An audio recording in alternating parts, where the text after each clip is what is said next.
surrounded by wrestling fans. Not sports entertainment fans. Professional wrestling fans! Professional wrestling! This is it! This is us standing up!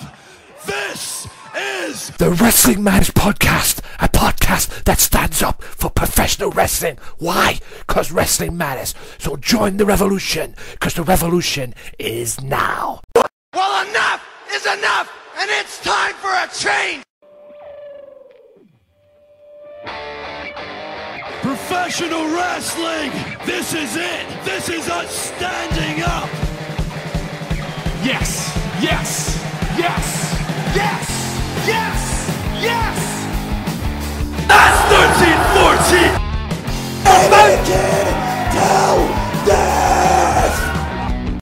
Dina, I am the best in the world. 'Cause that's the bottom line! 'Cause Stone Cold Simpson! Welcome one, welcome all. Yes, wrestling fans, it is me, it's that HEAD, back with you for another installment of the Wrestling Matters Podcast. And yes, it is episode 98. I am 2 away from 100. I cannot believe I've said that. But hey, it's true. I'm 2 away from 100. Yay! On today's show, it is the second of 2 mega episodes. Last week I brought you Evan McCabe, Michael Chadwick, and the rest of the Max Wrestling Podcast. I've got another special guest this week. A woman that needs no introduction. A woman that doesn't even need an invite to come on this show. I just say the word, and if she's available, she will jump on. She doesn't even need an invite.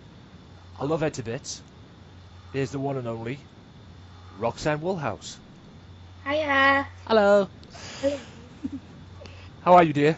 Yeah, not too bad, thank you. Yourself? Yeah. All good. So, thanks for having me on the show. You know you're more than welcome, darling. You know you're more than welcome. And yes, ladies and gentlemen, so nice, I have to have him on twice. Is the man that is over as fuck, and the man that needs no introduction. And it's his birthday as well. As I'm recording it is his birthday. So let's wish him happy birthday to the man that is over as fuck, the one and only Evan McCabe. No, I can't feel my throat. I'm not surprised with all that alcohol you were spewing, but anyway, that's another issue for another day. Right, guys, before we get on to the main topics, I suppose I better throw these promotions at you, otherwise I will probably get some bollocking. Fantasy Island, Mystery Island in fact. Mystery Island, facebook.com/The Mystery Island. I believe it's this Thursday, as I'm recording this. Carlito comes to the Mystery Island shop. If you're in Birkenhead, Liverpool, get yourself over there. He's going to be, I believe it's February 18th. He's going to come over there and do some signings, meet and greet people, and do all that good stuff. Get yourself over there if you're in the area. For more information, go to facebook.com/The Mystery Island. Also, guys, check out I might as well promote this here since I'm here. I've got a games channel, as many of you people may know.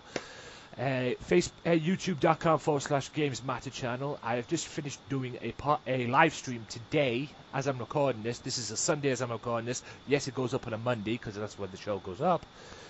As I'm doing this right now. So be sure to check all that goodness out there. I do live streams on there. Just like I do on my other shows as well. Speaking of my other channel, Wrestling Matters channel. Check that out this week. You got this episode that goes up Monday. You've got Tuesday, I've got a Raw review. That's right, Raw review this Tuesday. And ICW Friday Night Fight Club Season 2, episode 8 and 9. I will review them this Thursday night. 5 o'clock UK time on the Wrestling Matters channel. I will review them both this Thursday, so check that out. It's going to be live streamed. Will I enable the chat? Probably not, because I'm live streaming it and I'm reviewing the show, so I probably won't have time to talk to the people, but check out the review nonetheless. And also, guys, I've got another live stream scheduled for Friday on the Wrestling Matters channel, because this Friday night I am going to Big Time American Wrestling. Friday night, February 19th. Doors open at 7 p.m. and the show starts at 7:30. It takes place at the Middlesbrough Town Hall. I'm going to a wrestling show. I'm going to be there. Just one slight problem. I haven't got a fucking clue who's going to be there. I guess I'll find out Friday. But all in all, should be a good night. And if you're in the area, guys, check. Hey, and you see me? Come say hi. I don't bite unless I'm provoked. Anyway, right, I might as well kick this off. Monday night rather. I was busy all day doing the podcast, uploading the podcast, and I got the shock of my life. Because something I never thought would happen, although it was kind of on the cards. I will admit, it was kind of on the cards. I found out Monday, right before Raw, before I was prepared and willing to watch Monday Night Raw. Even I was ready to tape it and go to bed, but when I saw this, I had to stay up. Daniel Bryan, ladies and gentlemen, has officially retired. He announced his retirement this past week on Raw, and I've already made my feelings crystal clear because I was bummed out after Raw when I did the Raw review that I did on the channel. Check it out. I still can't believe it. I mean, we all knew something like this was going to happen in the pipelines because the guy hasn't wrestled for a while. And the unthinkable has happened. What do you guys think of this? I'm bummed the fuck out. I've not even seen the footage from it, to be honest. Not even seen the footage. I still couldn't believe it. And there was like 98% chance that it was going to happen, and it happened. And it's bummed the fuck out of me. Like I say, I was bummed out when I watched Raw and I did that Raw review after the show. I usually am my old jolliful self, you know. I'm always happy to do the Raw reviews. I was so bummed.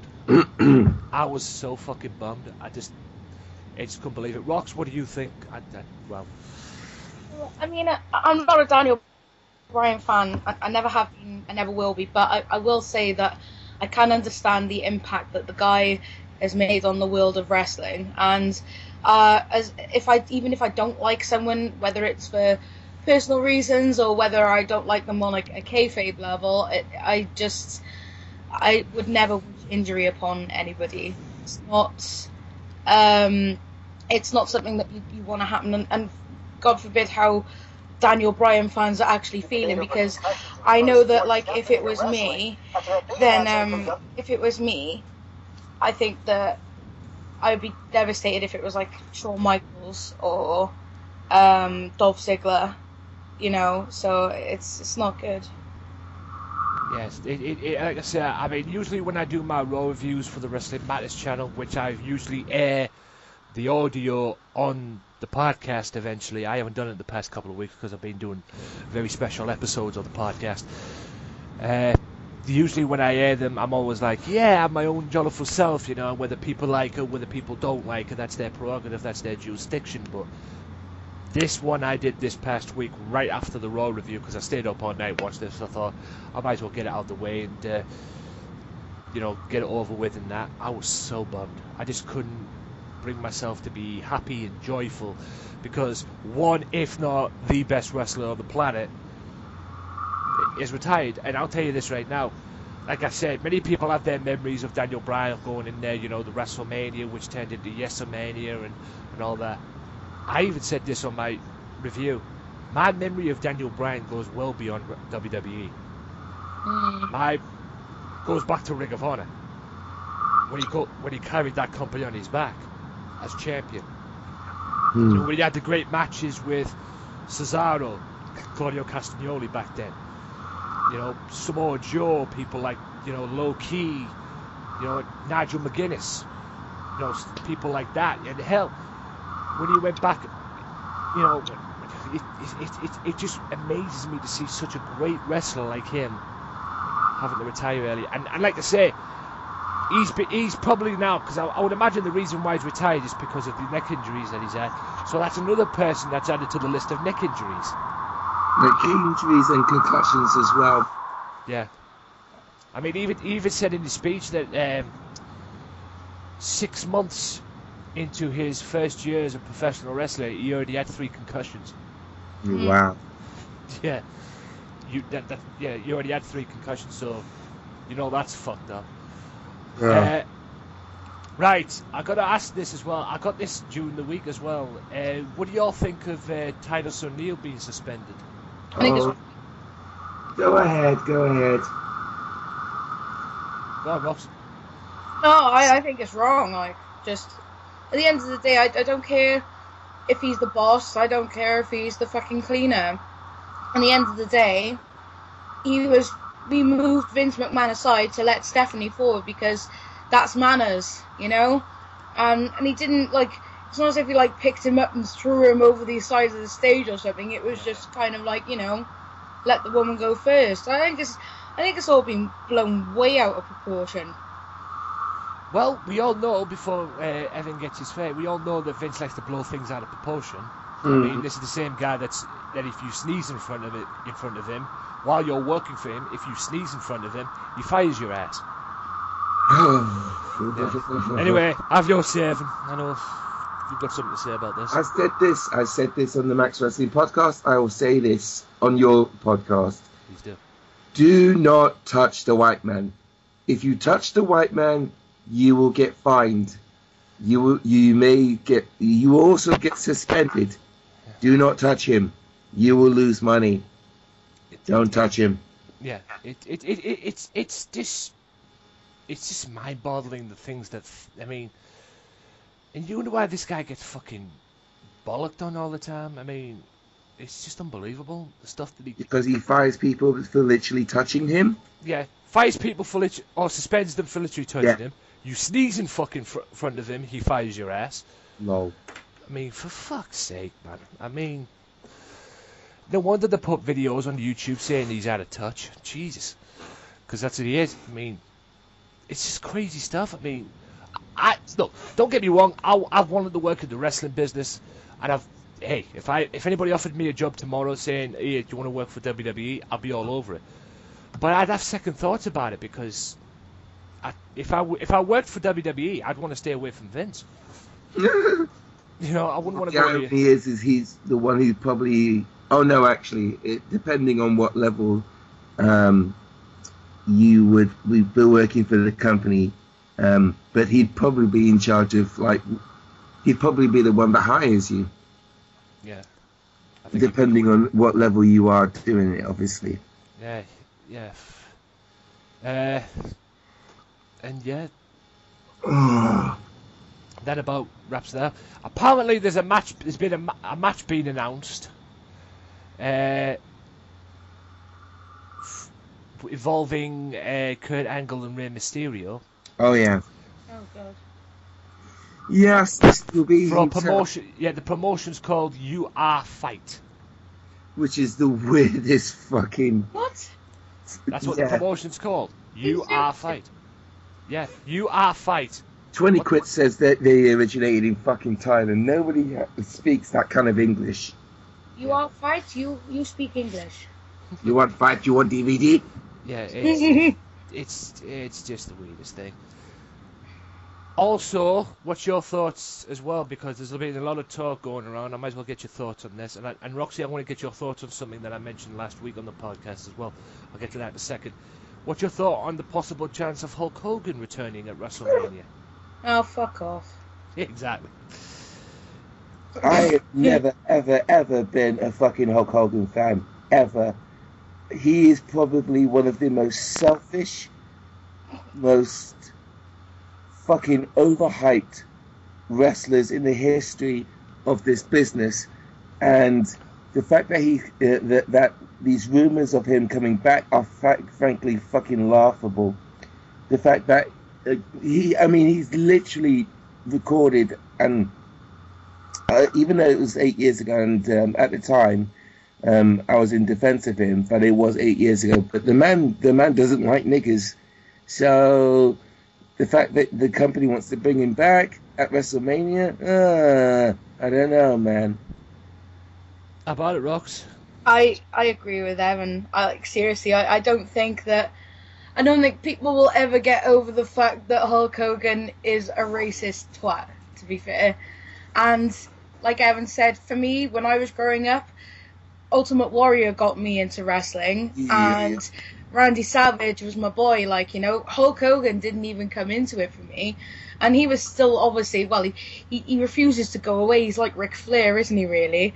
But, like, he's always been around. I don't think that, A, the WWE don't need him, B, I think the majority of real wrestling fans don't want to see him back. I think that, you know, there's certain things that should have been left in the 80s, and he should have been one of them. Left in the 80s, I get it. Listen, I've made it crystal clear that if it wasn't for Hulk Hogan, I wouldn't know what a headlock is from a wristwatch. I made that crystal clear. But what gets on my nerves about this is, I don't know if it's people trying to get rid of the guy, because like Rox and Evan correctly said, mainly Rox, the guy just won't go away. You want to get rid of him, you want to get him out of the business, you do your best to get him out of the business. The motherfucker just won't go away. You could off. Yeah, I mean, it's like Ric Flair. I mean, Ric Flair just won't go away. Don't get me started on this little thing that he's doing with his daughter. But anyway, I like Roxy. I like Ric Flair. Oh, fuck you. Well, wow. It's my birthday. I wish you would. You like who you like. I know Yeah. that Anthony's a massive Hogan mark, and I know that you like Ric Flair. You like who you like, but no. But it's funny. It's interesting that. Fuck off. Yeah, it's interesting that Evan brought up the selfish wrestler part, because he actually is the most selfish wrestler, at least according to a poll that I did a couple of episodes ago on my podcast. I did a poll. I covered a poll that was I think it was the top 15 most selfish wrestlers of all time. Oh, he's got to be up there. And he was number one. He was he? Hogan was number one. Of course he was. And I can tell you that some of the things that went down in there. I mean, there was the WrestleMania 9 when he came back and won the title. Yeah. What about the Royal Rumble where he just refused to fuck off? Anyone remember that one? I think it was like in the 90s when was it 92? Flair. When Flair if it was when Flair won, it was 92. Yeah, the Ric Flair one. Yeah, the Ric Flair one. Yeah, it was 1992. He just wouldn't fuck off. Yeah, and he helped get rid of Sid, didn't he? Yeah, I remember that. Yeah, I remember that big deal. And also, ladies and gentlemen, the feud that he had with Sting in '97 in WCW, leading to that big mega match that they had at Starrcade, which turned into a clusterfuck. The reason was, well, it had a clusterfuck ending anyway.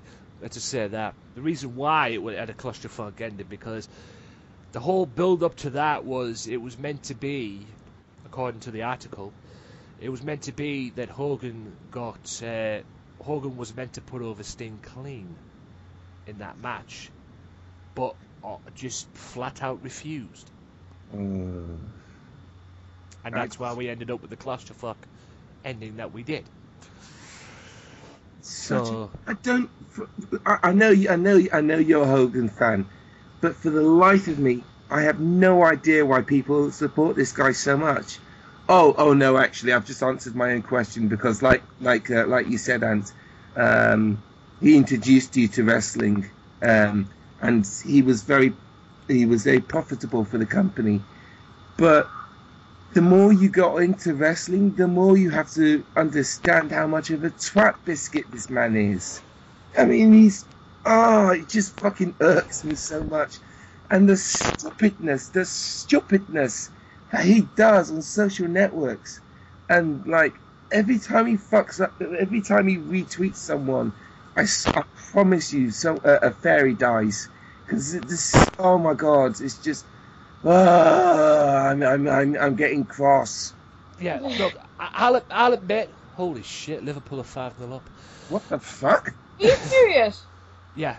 Oh. Liverpool are absolutely battered. As we're doing this right now, Liverpool are absolutely destroying Aston Villa. It's Aston Villa, lol, the fucking Cleveland Browns of English football. Yeah. Rolf. They're at home as well. That's the worst thing. They're at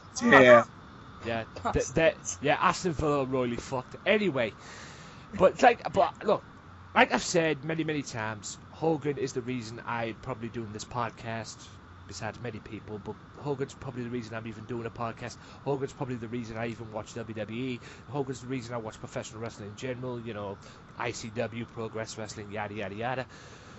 But even I've got to admit, the more articles I read about this guy and his past and what he was like back in the day, you know, like say take that Sting thing for example, I gotta feel what a complete douchebag he was. Still is. You know, like the old saying, you know, never meet your idols. Yep. I think that's the case with me. If I wanted to meet Hogan, I think if I had to choose an idol to meet, I think I'd rather meet Stone Cold, to be honest. We'll rather meet Stone Cold. Yeah, I think I'd rather choose Stone Cold than meet Hogan, considering what I've read about the guy. You know, and yes, I am a Hogan fan. I will go on record in saying that. But considering what I've read about the guy and what he supposedly have done, and you know this, and this, you know, not putting people over, you know, being greedy, all about himself. Hell, even coming up with a reality show where you're supposed to have celebrities that go on this reality show that have never had 1 ounce of wrestling training in their life. But then again, he brings on Dennis Rodman and he wins the fucking thing. And oh yeah, I forgot. Anybody knows? Yeah, Dennis Rodman has had wrestling training before because he's wrestled in WCW back. Hell, he's even tag teamed with Hogan back in the day. So that's why that was a fucking clusterfuck. You know, I mean, look, I love Hogan. I'll always will. But even I'll go on record as saying, what the fuck goes on inside your brain? You know, I mean, do you even have a brain in that head? He probably doesn't. Yeah, probably not. But I mean, it's just mind-boggling some of the stuff that I've read about him, some of the stuff that that's been said about him. It's just like it just makes you want to smash your head off a table or something. Sorry, I'm giggling at something. On a side note, I put a 10p bet on, and I just realised that it came through. So yay! And it was what was it? It was 10-1 or something stupid like that. Awesome. Sorry, I'm here. Okay. Right, 2 more things before I'll end this part, and then we can go on to talk about the other main talking point. AJ Styles. Yes, we're talking about AJ Styles, and we'll talk more about him in part 2, but this little thing that's been going on with him and Chris Jericho. Okie dokie. Where do you think this is going to go? Because, you know, yes, the night after Royal Rumble, he made his debut in the Rumble. He beats Chris Jericho the first night on Raw. Mm-hmm. They have the rematch. He beats Jericho beats him on SmackDown, despite the fact they had a tag match beforehand with the social retards. I mean the social outcasts. And now there's all this thing that is going to land up towards. Oh yeah, AJ Styles is going to wrestle. AJ Styles is going to wrestle Chris Jericho at Fastlane. Yep, I've said this.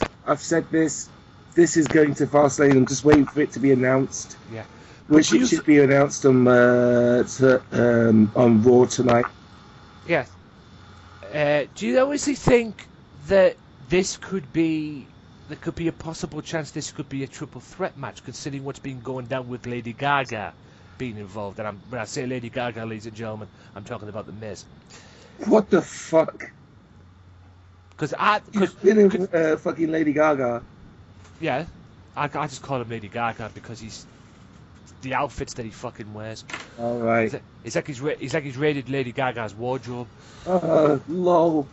Yes, he really has. I mean, like I've said many times, ladies and gentlemen, Miz was a former WWE champion, but considering the way he is and considering the way he's dressing up, you probably wouldn't think. I dread to think what Maurice thinks of him when she sees him in that outfit on a Monday night.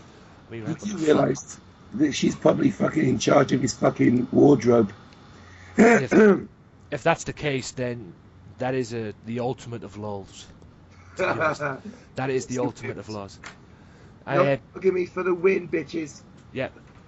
Where do you think this is going to go? And do you think this is going to end up a triple threat match at Fastlane? Or I was imagining you would rather see it as a one-on-one match, you know, the rubber match, Chris Jericho, AJ Styles. And if so, after that, where do you see, what match do you see AJ Styles? And this question going out to both of you. What match do you see AJ Styles having at WrestleMania? Because many people are talking about Kevin Owens. Yeah, I think that's on the Christmas list of many a wrestling fan. I'd love to see it. I also would like to see AJ Styles put in the mix of IC title. Weirdly enough, I don't want to see him in the US title belt thing.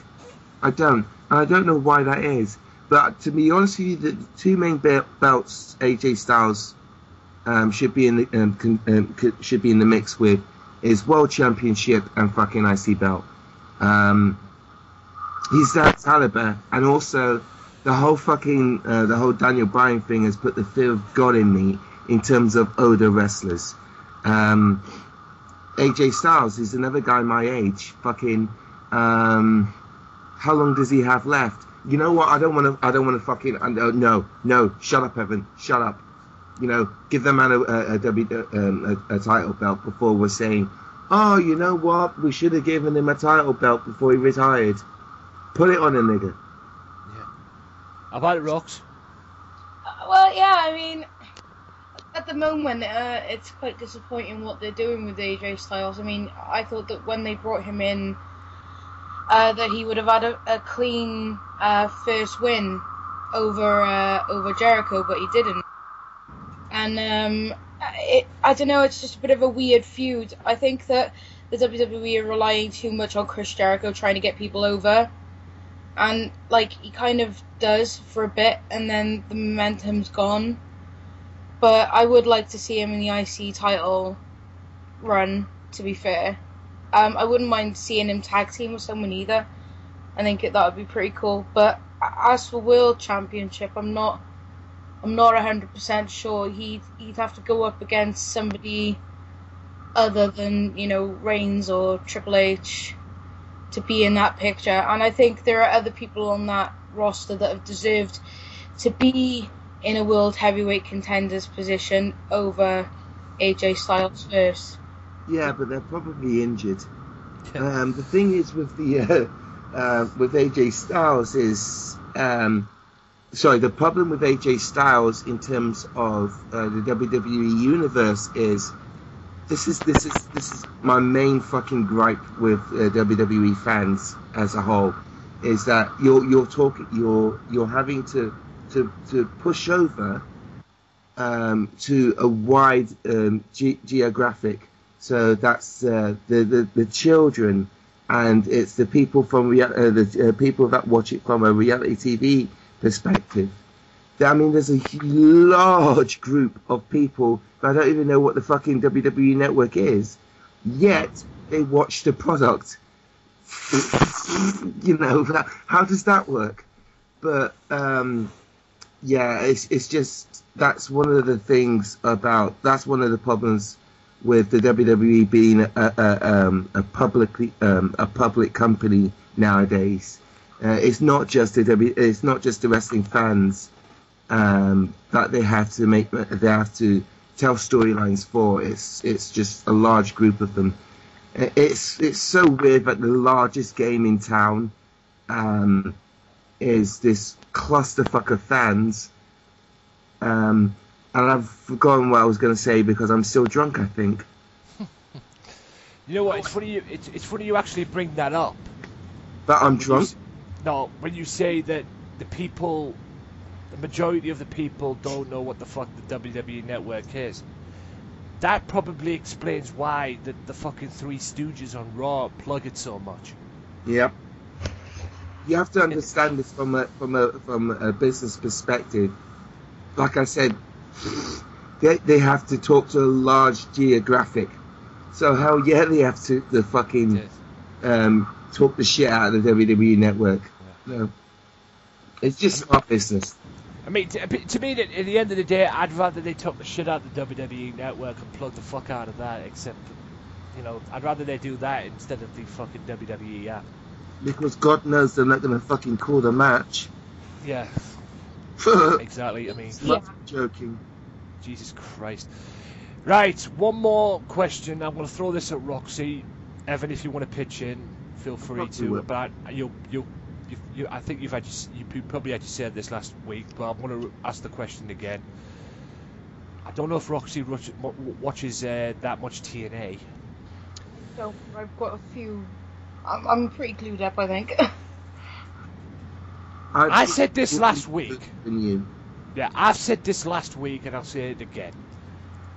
It seems that there has been a change in direction for Matt Hardy and EC3. Matt Hardy, heel Matt Hardy. Look, we know whether we like Matt Hardy, whether we don't like Matt Hardy. We know heel Matt Hardy works. I question the direction he's gone with this, but at the end of the day, heel Matt Hardy works. We've known that in the past. It's not the first time that Matt's been heel before. He's been heel in WWE. Hell, he was heel in Ring of Honor when he was Adam Cole's sidekick in Ring of Honor, so we all know that works. My question is, and I know Evan's had his say in it, he's probably going to have his say again. My question to you, Roxy, is this. EC3, does he work as a babyface? Can you see this babyface thing working for him? Or do you think he should still be a heel? I think that the babyface thing could work for him. And to be fair, Matt Hardy at the moment is packing so much heat. I think that it's going to be quite hard for EC3 not to be a babyface. Matt Hardy is a twat biscuit. Absolute twat biscuit. I don't like Matt Hardy. I've never have really. I love Jeff, but you know. Yeah, I was just saying. Look, we've said this many times. We all know who the main Hardy was out of that Hardy Boys group. It wasn't Matt. It was Jeff. We all know that. And apparently I know this might have been out a while back, but all those dreams that people have of seeing Jeff Hardy back in the WWE might have to be put on hold for a bit, because he's been apparently, from what I've heard, he signed a contract extension, so he's going to be with TNA for a while. I love that, by the way. Fucking, he signs a new contract, and the first, the way he celebrates his new contract, he's getting fucking injured.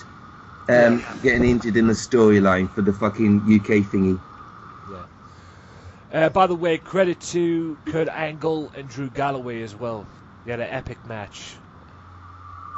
Yes, and you get to see it tonight at 9. Sorry, you get to see it every fucking week on the Challenge TV use the hashtag Impact UK. Yeah, like I said, epic match between Drew Galloway and Kurt Angle. Yes. If you haven't seen it, go and find it. Or hell, do what Evans just said. Check it out tonight. As this is going out right now, this is a Sunday, so it's going to be out tonight. So check it out on Challenge UK at 9 p.m. tonight. Is it you doing this?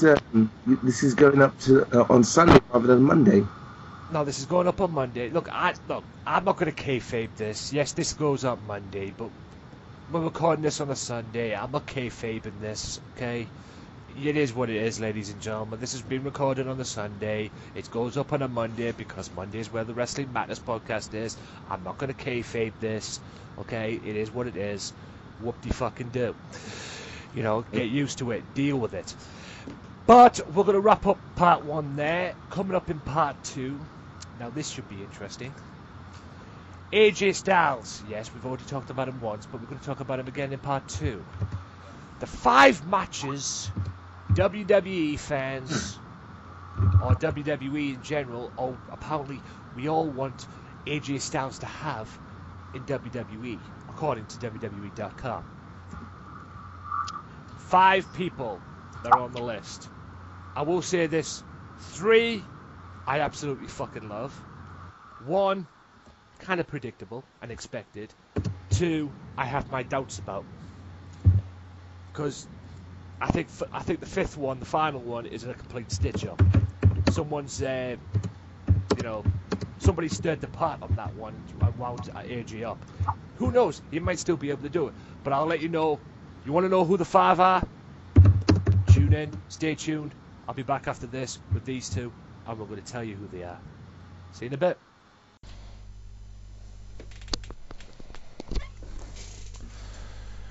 If you like the Wrestling Matters podcast, why not check out their Facebook page at facebook.com/WM podcast and like the page and show your support to the podcast that stands up for professional wrestling, the Wrestling Matters podcast. Wrestling Matters, wrestling fans. Ladies and gentlemen, we are back for part 2 of the Wrestling Matters podcast.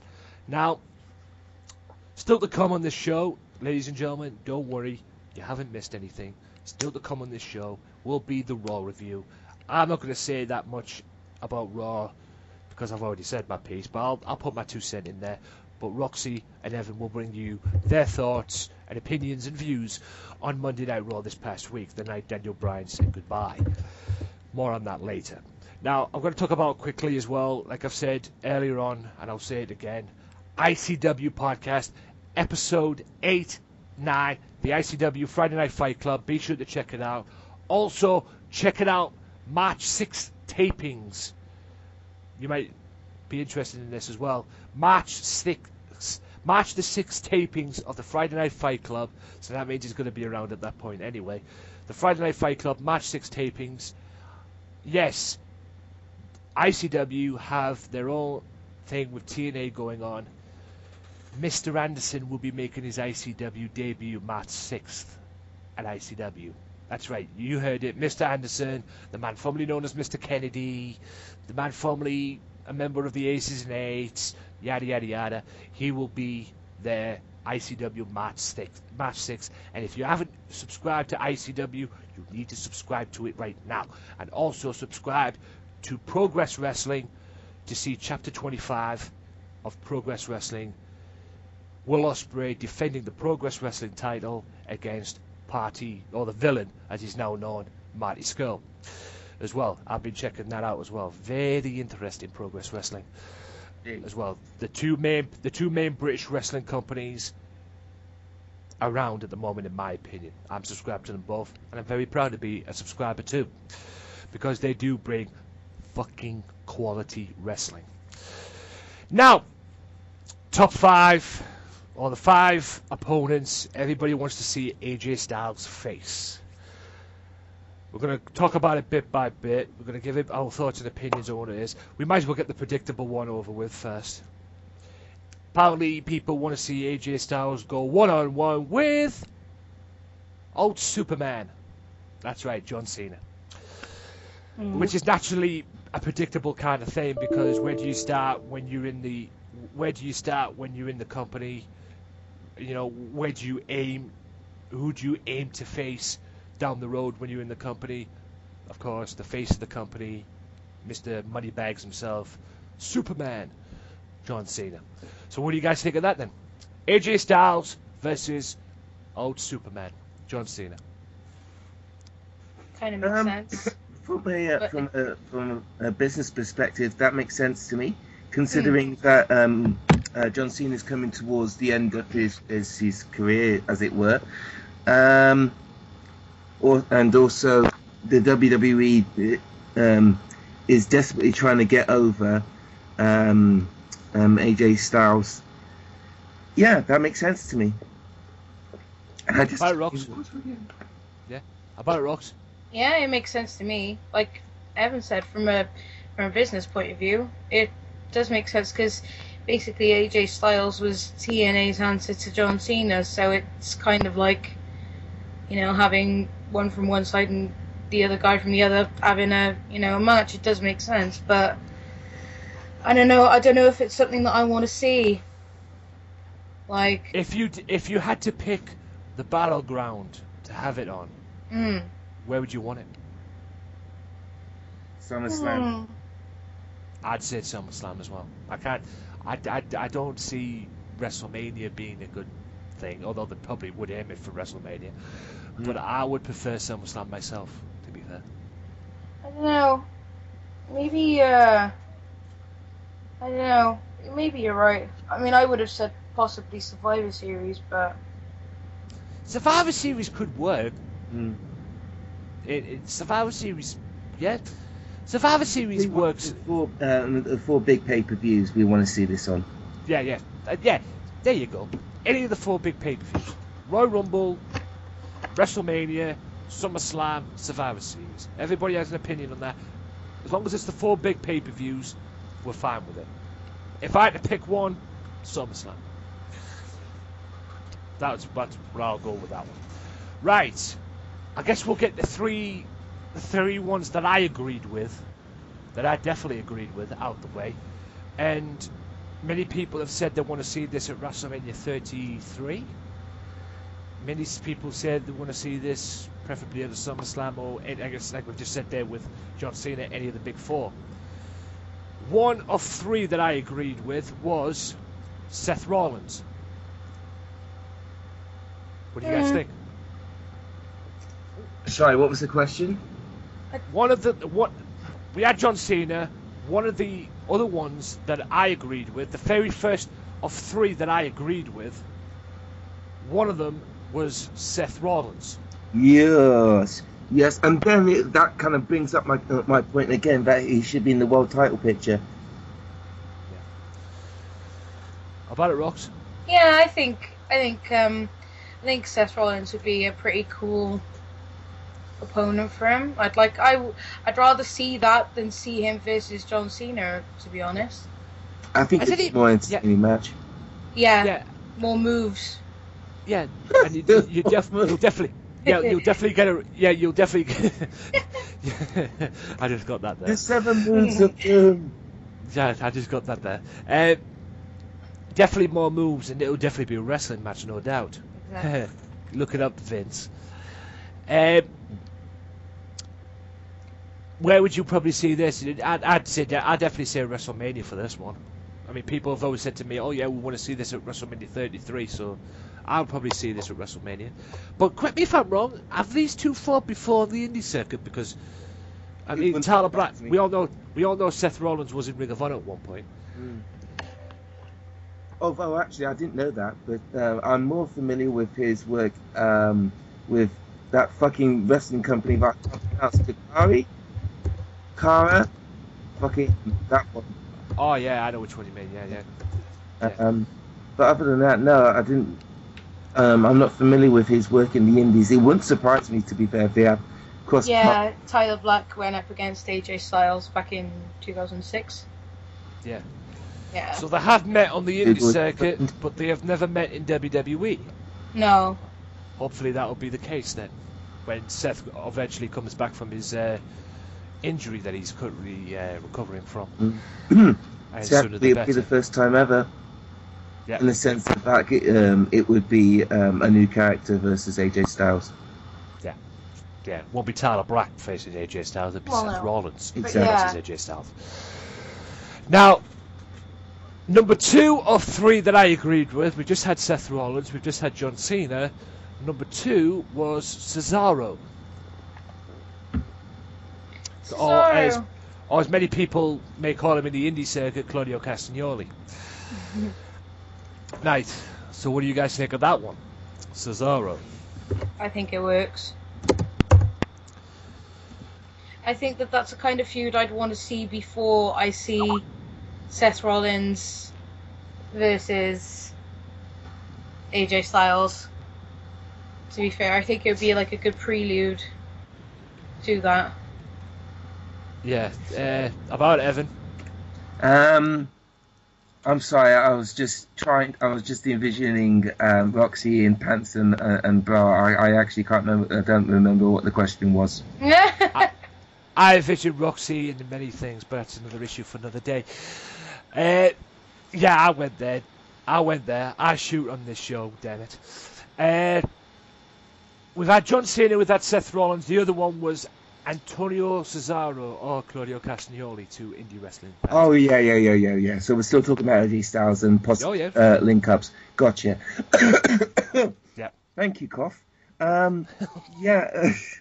I'd like to see that. Basically, anyone that the ICW likes. Basically, I'm up for AJ Styles watching. I'm up for watching. Yeah, I'd like to see that. Yeah. So we've had John Cena, Seth Rollins, and Cesaro, Claudio Castagnoli, whatever you want to fucking call him. Number 4 in the third of ones that I agreed with, and I know you guys are going to jump all over this with a huge yes, because I know many people, many wrestling fans are going to want to see this anyway. The fourth man was one Finn Balor. Uh-huh. Now, first thing what comes to mind with this one, ladies and gentlemen, Battle of the Bullet Club leaders. Finn Balor created it. Yeah. Finn Balor created it, founded the Bullet Club. Who replaced Finn Balor? Your mum. AJ Styles. Your mum. That's why it's controversial. I'm pissed. No, but like I say, Finn Balor, Prince Devitt, whatever the fuck you want to call him, against AJ Styles. Now, surely that's got to be a WrestleMania match, right? Yes, but then I would argue that we need to bring to the attention to the whole WWE universe of the Bullet Club, because we know what the Bullet Club is and we know how awesome they are. However, again, fucking WWE demographic, fucking clusterfuck of people. PG bullshit. Well, that's another thing as well. In fact, you know what? Now that you've just said that, PG, I don't think WWE would be the right place to see such a match. But I just generally like violence, and I don't. I've been thinking about this actually. This is you can have a bit of an exclusive on this. I've been thinking the past couple of days.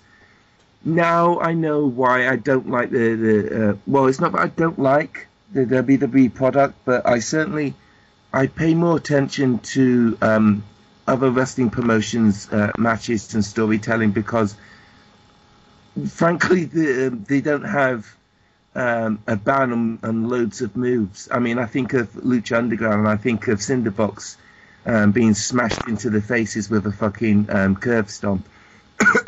I think of TNA and Eric Young doing power drivers. I think of all these like great violent matches, New Japan, and WWE just isn't that violent for me anymore. I just appreciate it because I get to see my favorite wrestlers wrestle in at the biggest show in town. I really don't. I mean, I'd like to see it, but. Oh no, I don't know. I think Evan's right in occasion. It would be a case of how would they book this, and how would they present this in a way, because we all know WWE will more likely fuck this match up. Anyway, what do you think, Rox? I think that it would be pretty cool to go have AJ Styles against Finn Balor. I think that both of their styles like obviously work well together. And it would definitely be a match. Well, it would be an NJPW match on the WWE budget. And I think that, that's the thing that NJPW lacks at the moment is production. So, I think it would be epic if them two had a match. Although I don't think a lot of, like what Evan said, I don't think a lot of the rest of the WWE universe would get it, because a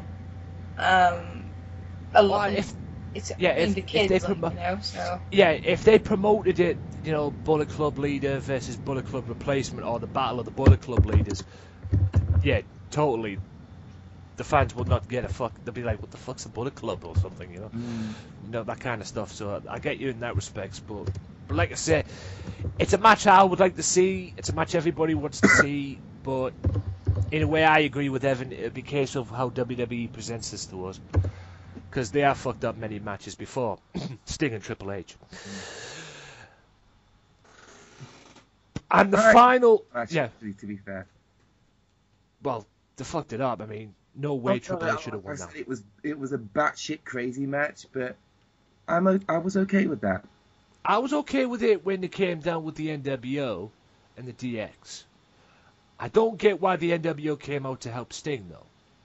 If that was the Wolfpack, maybe I would have got it. But the black and white, no. Yes, it was all WCW, I get that, yada, yada, yada. But no way Triple H should have won that match. Sting should have won. But that's another issue for another day. We put that debate on the thing. And make sure you check out WWE Network's 24 show. Yeah, 24/7. Is it 24 show? Them shows on there, the 24 shows that they have on the WWE Network. They are fucking awesome. Right, to the final opponent for Mr. AJ Styles that apparently we all want to see. Now, the first four, John Cena was predictable. The other three, Cesaro, Finn Balor, and Seth Rollins, hell fucking yeah. But it's the last one that I'm in two minds about, and quite frankly, I don't think should happen. Because the last opponent for AJ Styles was the Beast, Brock Lesnar. You see, that would make sense again because fucking JBL has mentioned in the past that both of them are former IWP World Champions. So from that sense, yeah, that would make sense. Yeah, IWGP. It'd be easier to book from a WWE perspective because JBL has already mentioned that. Yeah. JBL mentions a lot of things that most of the time goes over my fucking head. He's a jackpot. Yeah, kind of like the New Day's stuff that goes right over my head half the time. Anyway, but that's another issue. More on the New Day later, I'm sure. Rox. What, Brock Lesnar? Really? I don't think. No, I don't want to see that. Yeah, I think my philosophy, my thing on this, I agree with Evan saying yes, they are former IWGP heavyweight champions, both of them. But considering the way Brock Lesnar is, he would fucking murder AJ Styles. Oh yeah, without a shadow of a doubt. I mean, don't get me wrong, I love me some AJ Styles, and yes, AJ Styles is phenomenal. And there is a reason why they call him the phenomenal one. It's not a gimmick, ladies and gentlemen. Despite what Jerry Lawler thinks on SmackDown or whatever. Fucking heel Jerry Lawler. And by the way, bring back the old heel Jerry Lawler if you're going to make that guy heel. But the way Brock Lesnar is right now, you do not want to provoke the Beast. And I'm sorry, prove me wrong otherwise, he would fucking murder AJ Styles in the ring. Considering the way he is. Oh yeah, I totally agree. Any final thoughts? I like biscuits. Okay. I want to see him against Seth Rollins. Yeah, I think we all do at the end of the day. There's quite a few other matches as well I'd like to see. I'd like to see, throw a couple of names out there. I wouldn't mind seeing him having another match with Samoa Joe again, quite frankly. Bring Samoa Joe up from NXT, shut him in there. I wouldn't mind seeing that. Hell, more fucking importantly, all right, they faced each other in TNA, but Samoa Joe, AJ Styles, WWE style. Yeah. From a business perspective, I think that would be kind of like good to book Samoa Joe in because Samoa Joe, as much as we don't like the company saying this, but from a WWE perspective, Samoa Joe would be the inverted brackets rookie, and hopefully by the time that AJ he comes over to the WWE from NXT, the company would have built up AJ Styles by then, so that would be an interesting match for them to book. Yeah, and there's a lot of interesting matches that book. Hell, I even got one in my head as well from what happened at the Rumble. AJ Styles versus Neville. Yep. Oh yeah, I'd love to see that. I'd be on that all fucking day. I mean, I did a live podcast on the Royal Rumble match itself, and one thing that came to mind in that podcast, I couldn't believe I was saying AJ Styles and WWE in the same sentence.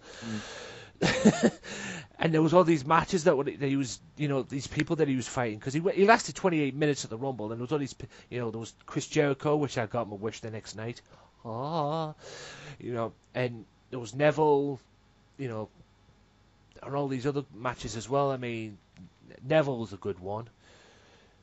Hell, I don't mind seeing Kalisto against him, to be honest, considering the direction Kalisto's gone. And I'd like to see Kalisto reinvent the US title as like an X Division kind of title thing. Yeah, you know what? Speaking of Kalisto, I might as well throw this one out. Oh, it's not until next week, is it? Fastlane predictions. Fastlane is next week, a week from Sunday. Yeah.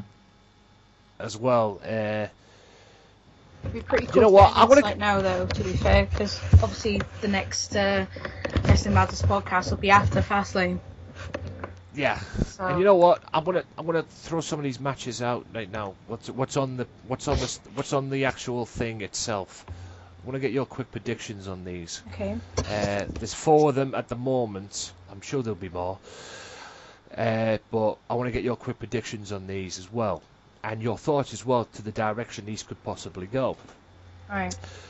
I've got 4 matches up here. Right, we'll start with the Divas match.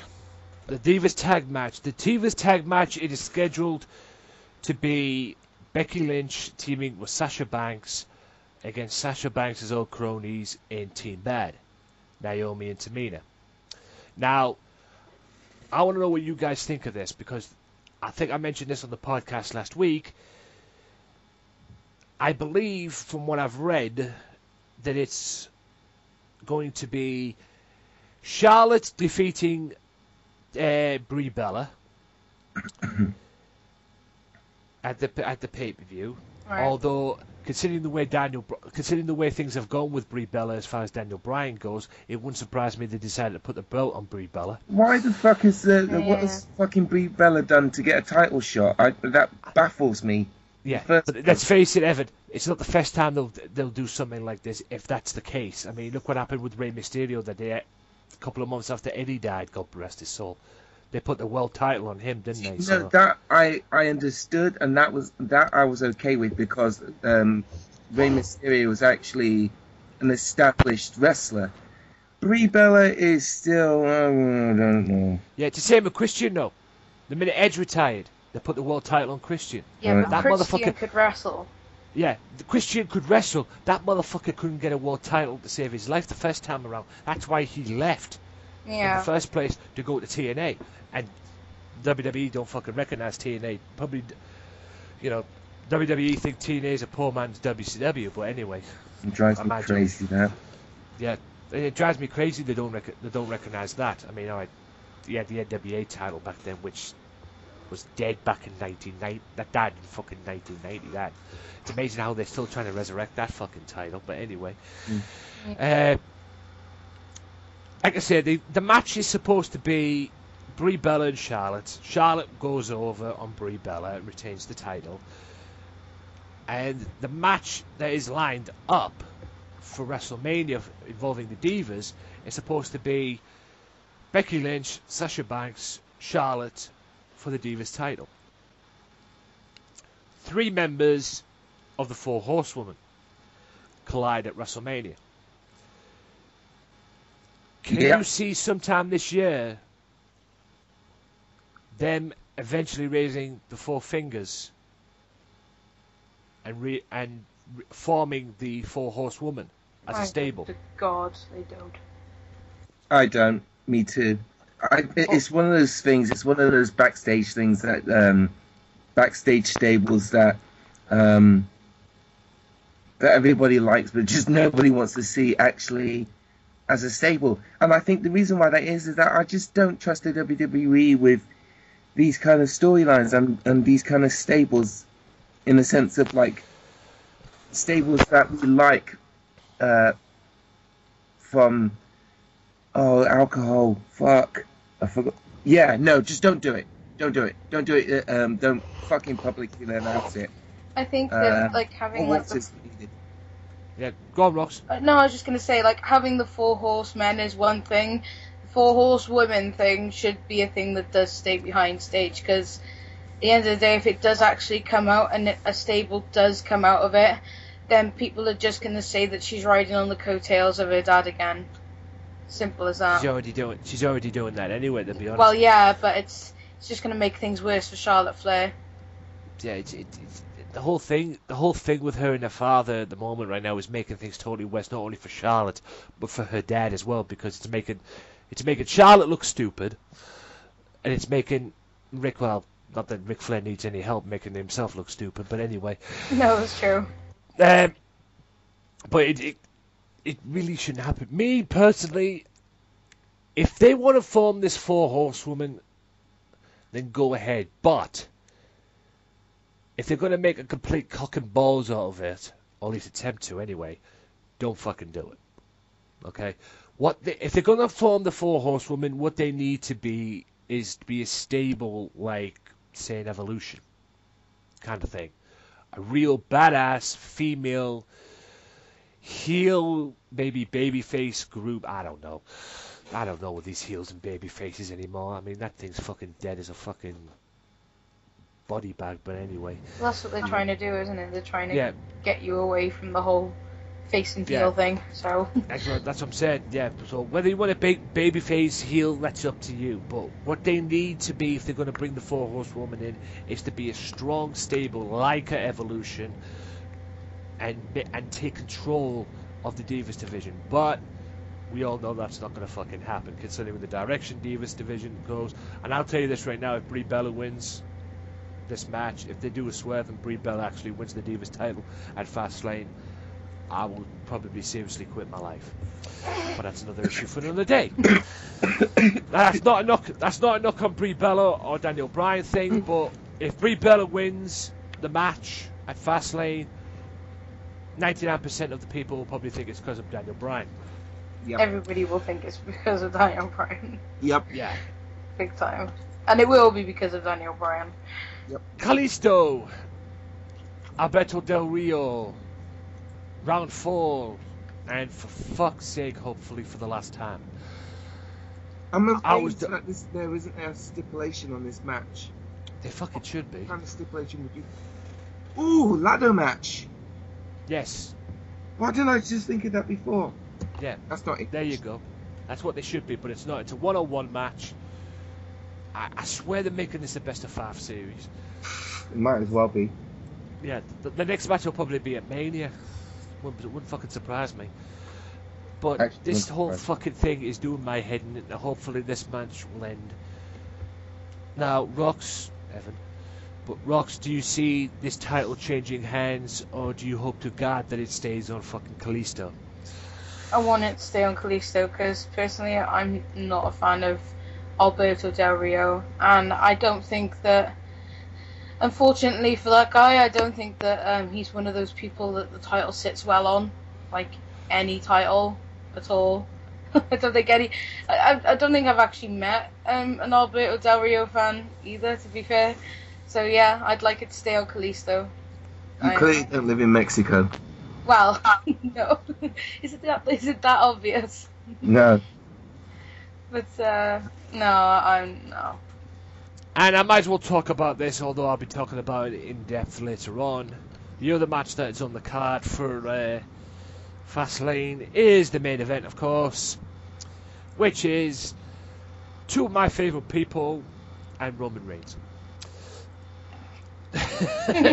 2 of my favourite people being Brock Lesnar and the Intercontinental Champion Dean Ambrose and Roman Reigns. Now, we all know who's going to win this match. It doesn't take a fucking genius to know where the direction of all this is going. We all know it's going to be Roman Reigns going to WrestleMania, facing Triple H, winning the belt at WrestleMania, yada yada yada.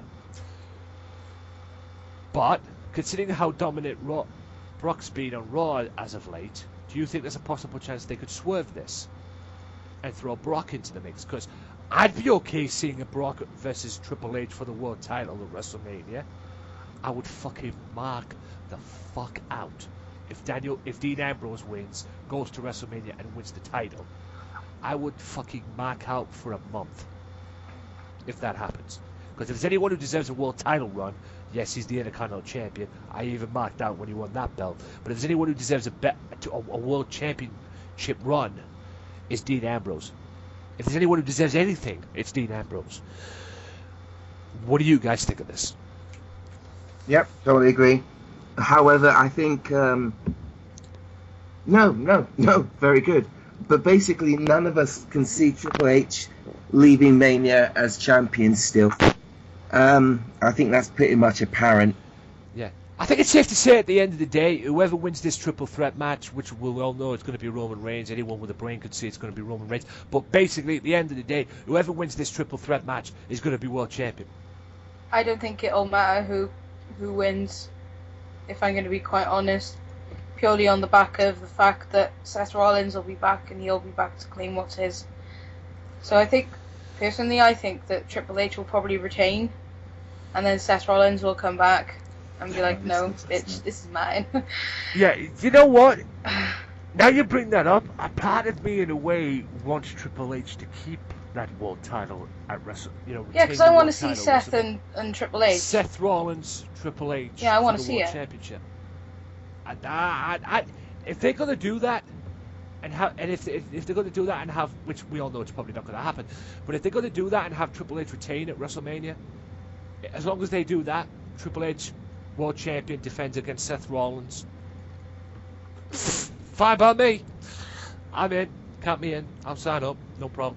But put that for. It's interesting to see how they've put Dean Ambrose into the mix as well, because considering how well he did in the Royal Rumble and how over that guy is, and how he hasn't been the WWE World Heavyweight Champion yet. Obviously, being an Ambrose fan, I want it to be him, but I don't know. It'd be interesting to see what plays out between Ambrose and the rest of the contenders, because I don't know. He's a bit of a dark horse, isn't he? Yeah. Holy shit! I nearly marked out when he went at the Royal Rumble. Oh yeah, and I did. When it was just like them two, I was like, whoa. Ambrose is in the final two? What the shit? What's going on? I don't understand. I'm like, holy shit.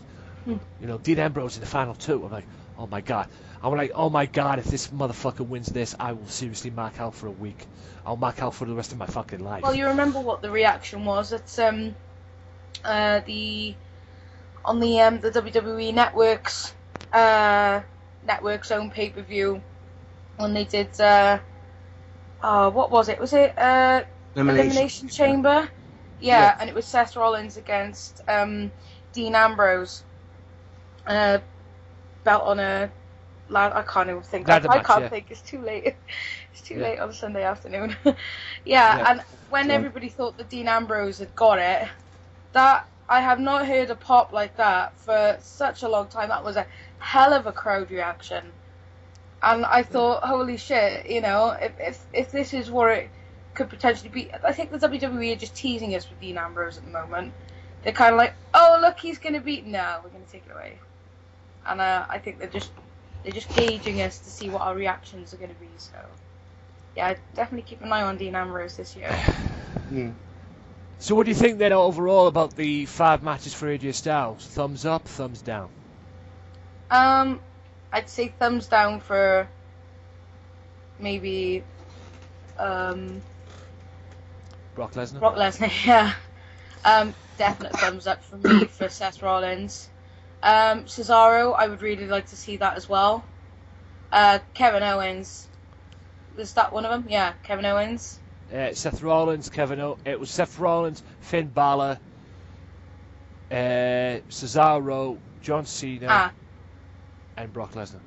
Finn Balor would be awesome, and John Cena I can give or take, but it would be good for business. Yeah. How about it, Evan? Generally, yes, but I'm drunk, so my opinion is nil and void. If I was going to rate them from 5 to 1, with 1 being like the must-see and 5 being the least, I'd probably say Brock Lesnar at number 5, John Cena at number 3, John Cena at number 4, Cesaro at number 3, Kevin Owens at number 2, and Seth Rollins number 1. You're Kevin Owens. very- Kevin Owens. I was going to say Kevin Owens meaning Finn Balor at number 2, ladies and gentlemen. Oh, yeah, sorry. Finn Balor. I got Kevin Owens on the brain. My We may apologies. get Kevin Owens AJ Styles match this year at WrestleMania, considering the direction it's been going and considering how many people want to see that match. Quite frankly, even though I'm more likely down for a Kevin Owens Sami Zayn match at WrestleMania, but That'd be awesome. Yeah, either one works at the end of the day. I'm down with it. Or maybe put the Intercontinental title back on Kevin Owens and have Kevin Owens defend it against AJ Styles at WrestleMania. I'll be fucking down with that. I'd like to see Then we have Sami to Zayn see- against AJ Styles. Oh, Sorry. shit, AJ yes. That would be Fuck a match. my life, WrestleMania. Why didn't I think of that earlier on? I brought Neville up. I didn't even bring I'm Again, title shot. Yeah. Fuck yeah. When it gets a title shot, Intercontinental Championship shot. Oh fuck. Hell, fuck that. Let AJ wrestle on NXT. You got fucking what's his name on there? Samoa Joe. You got fucking Austin Aries on there, for fuck's sake. That's a valid point. When was the last time we saw anyone of high potential, of high credibility on NXT from the main roster? I can't think of it. Yeah. John It's Cena, usually all wasn't it? Yeah, the thing is with that, it's usually people that can't get over on the main roster that go back. Yes, Cesaro's been there. He was the one that put Sami Zayn over in that. Yep. Or helped Sami Zayn in that way. But Admit it, I'm going to be honest with you. The first time I saw them, get my teeth in. The first time I saw that match was at a NXT Takeover event, and that was the first time I watched Sami Zayn, and that got me over Sami Zayn. So mission accomplished there. yeah, Sami Zayn, ladies and gentlemen, otherwise known once as El Generico. Yes. Right. I'm going to wrap that part up there. We've all said our piece about that, and we're going to have a little quick time out. And I'll be back, we'll all be back actually, right after this with the final part. Yes, ladies and gentlemen, we're going to talk Raw. Yeah. That's right. The night we all said goodbye to Daniel Bryan, and the night Brock Lesnar, in a way, raised hell. But the brothers got one up on the beast. We'll be back right after this, more in a second. Stay tuned.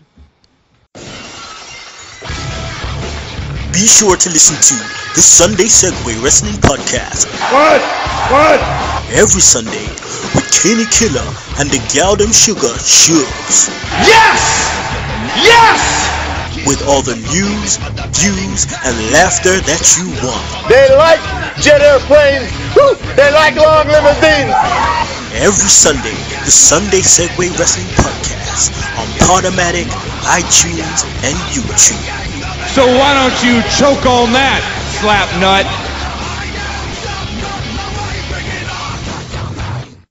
Sweet! Ladies and gentlemen, welcome to the final part of this Wrestling Matters Podcast, episode 98.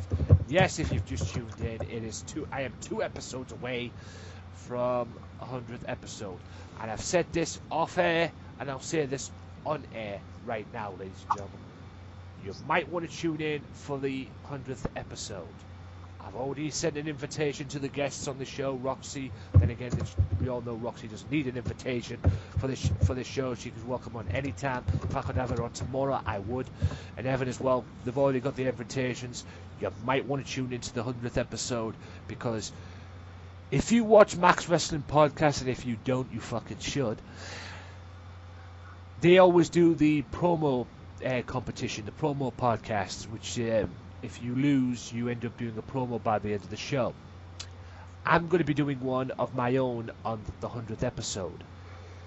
And let's just say this, you might want to check it out, and you might want to listen to it if you get the opportunity to. Are you cutting it on, or are you not telling us? I'm going to shoot it on many stuff. I'm going to shoot it on everything from 2014, April 7th, 2014, to where we are right now. There's a few people I'm going to drop a few bombs on. Oh, so One it's in a bad way. One in a bad way. I've got no issues with the guys like yourselves or Offshoot Radio or Kinney. I mean, Kinney was a mentor to me going into this, but no, it's not going to be anything bad towards that. There's a few people that have, tried to set the thing, but it is as real as it gets. It's not scripted. It's going to come from the heart. It's going to be, like I say, from April 7th. It's basically a story going from April 7th to now, to where we are right now, or where we will be Monday, February 29th, when the 100th episode airs. The only way you want to hear it, you got to tune into the podcast, ladies and gentlemen. Okay, that's the only way you'll get to hear it. The promo will take place, and it will air February 29th. And I don't give a flying fuck who listens to it, who gets offended to it, who cries about it because, I did this, this, and this, I did this, this, and this, I said this, this, and this. If you want to retaliate when you hear it, you're more than welcome to come on. I don't give a fuck. Come on. I don't care. But at the end of the day, the promo is going down on the 100th episode of the Wrestling Matters podcast, and if you don't like that, as Kenny would say, you could choke on that slapnut. Okay. Monday Night Raw. Now, Monday Night Raw kicked off with Stephanie. Oh, fuck's sake. Stephanie McMahon came out. It was the contract signing to the triple threat match at Fastlane involving two of my favorite people and Roman Reigns. Dean Ambrose, Brock Lesnar, Roman Reigns. The whole contract signing kicked off. Now, everybody signed the contract, but Dean Ambrose was still fuming. He was still pissed off what happened last week, or the week before I should say, getting F5'd from Brock Lesnar. Now, I've never doubted the fact that Dean Ambrose doesn't have a set of guts on him. He got in Brock Lesnar's face. Lesnar shoved him out the way, picks up the table, throws it at Roman Reigns, and then proceeds to F5 Dean Ambrose once again. Like I said earlier on, do you think, like I said, we all know where this is going, this direction is going, this angle is going. We all know it led to later on when eventually Dean Ambrose challenged Brock Lesnar to a fight later on. We all know what's going to happen. Roman Reigns wins the match at Fastlane, yada yada yada. He goes to WrestleMania. Do you think there is some possible chance that WWE could throw a swerve here and not have Roman Reigns win, and maybe throw in a Brock Lesnar, or maybe throw in a Dean Ambrose? I would probably say Brock Lesnar if I had to pick out the two, even though I love me some Dean Ambrose, don't get me wrong. But do you see a swerve happening?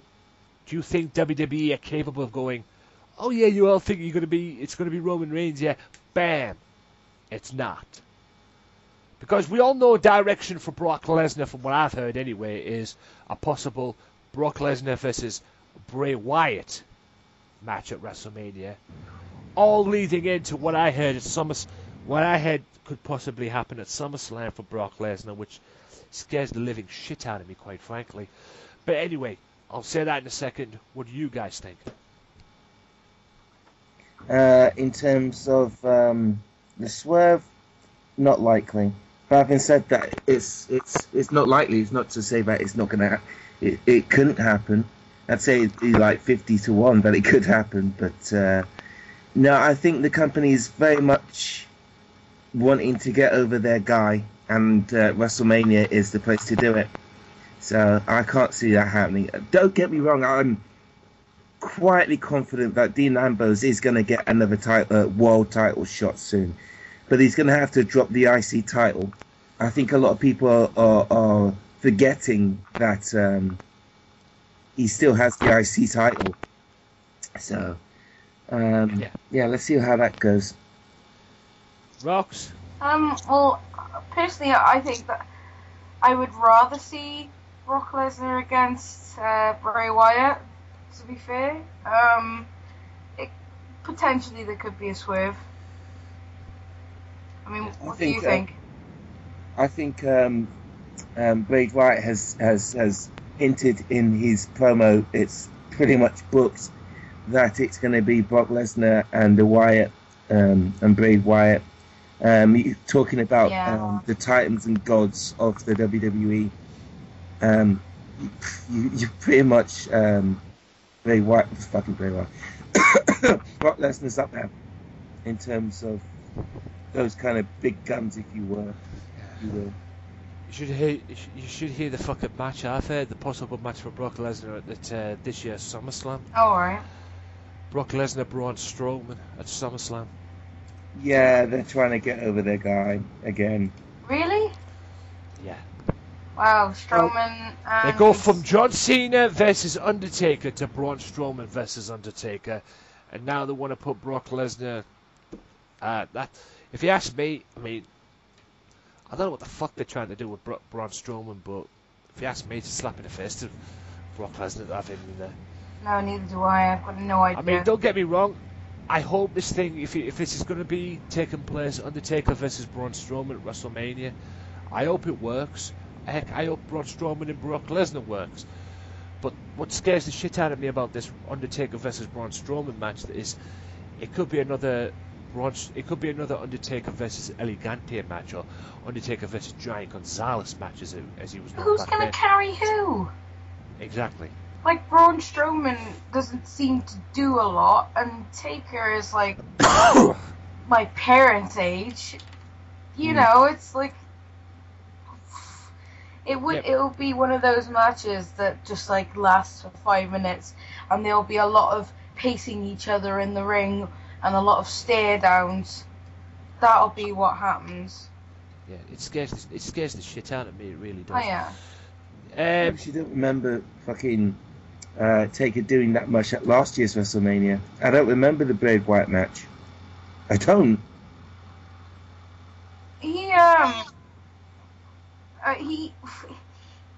There wasn't a lot that happened, to be honest. And to be fair, I think that in the past couple of years, Lesnar versus Taker is one of the better matches I've seen Taker being in. Taker, as much as I love Taker, he needs to go home now. Yeah, look. I've been saying this for at least 4 years. He needs to just stop wrestling. I think it's funny you actually bring that up. I've actually read that this year's WrestleMania will not be his last. Apparently there is gas in the dead man's tank left. So, you know, and plus I don't think people would want to see him go out against Braun Strowman. No, I want to see him go out against Kane or something. Yeah, I think people want to. I'm still hoping for Sting, but that's or not. Sting. Yeah, we all are. To me, they're the only legitimate people that I think that he should go out to. I think that the Sting and Undertaker situation is like seeing two people, a man and a woman, that fancy each other, and you just turn around and go to them. If you two are gonna have sex, just get it over with. I think that's what it's got to right now with the Sting.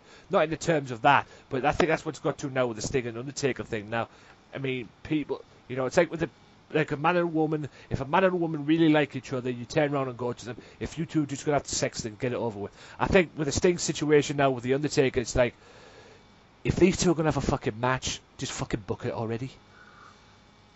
You know, let's just get it over with and do it now. Get it over with, and I mean, all right, fucking, it should have happened with the Triple H match, quite frankly, instead of Triple H. But you know, if you can hang with Triple H, then Jesus Christ, you can hang with the Undertaker. That's what that's got to anyway. Anyway, the next match on Raw, the opening match on Raw was another Dolph Ziggler Kevin Owens match, and this time Dolph Ziggler got the win by having his feet on the ropes.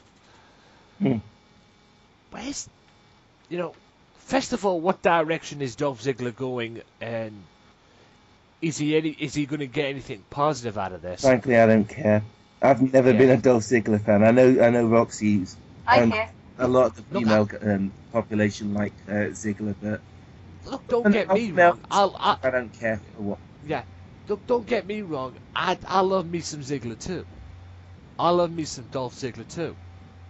But this situation right now with him and all this, well, you know he can have great matches. But the situation, the direction that this guy's gone right now, it's like with you. I mean, it's gotten to the point right now where I can't be asked. I could give a flying fuck.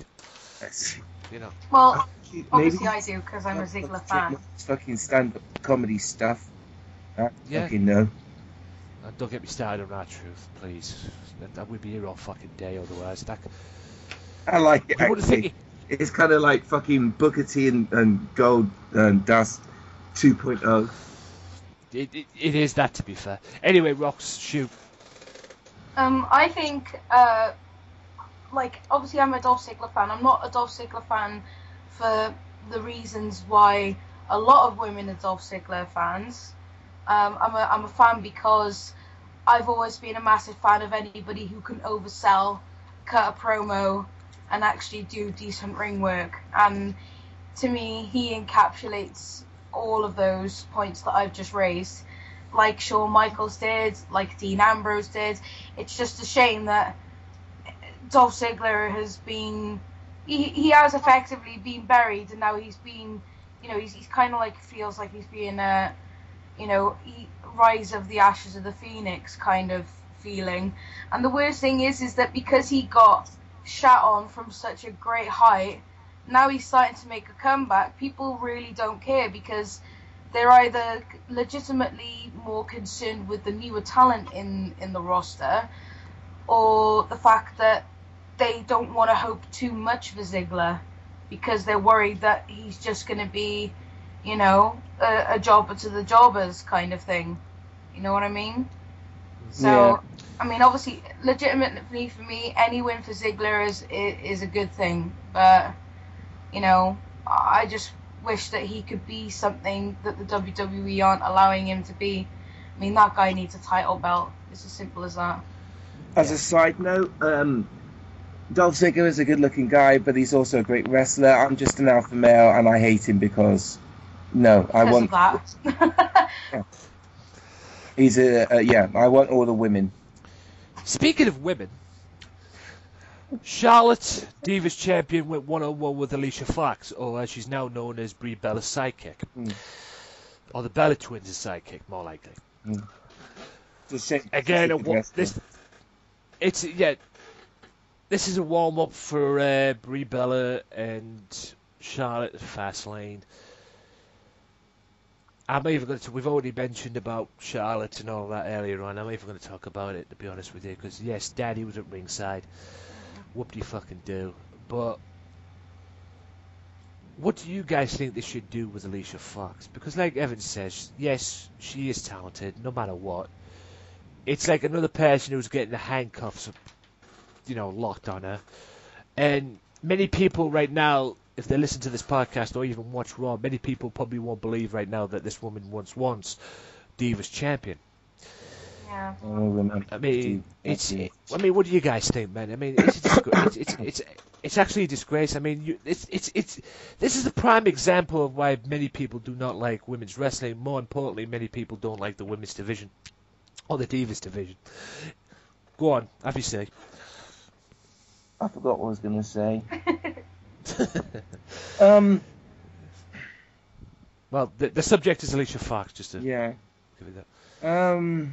I just, to be honest with you, this whole, I've only been aware that Brie Bella was going to challenge for the title today, and I'm frankly horrified because, like, has there been?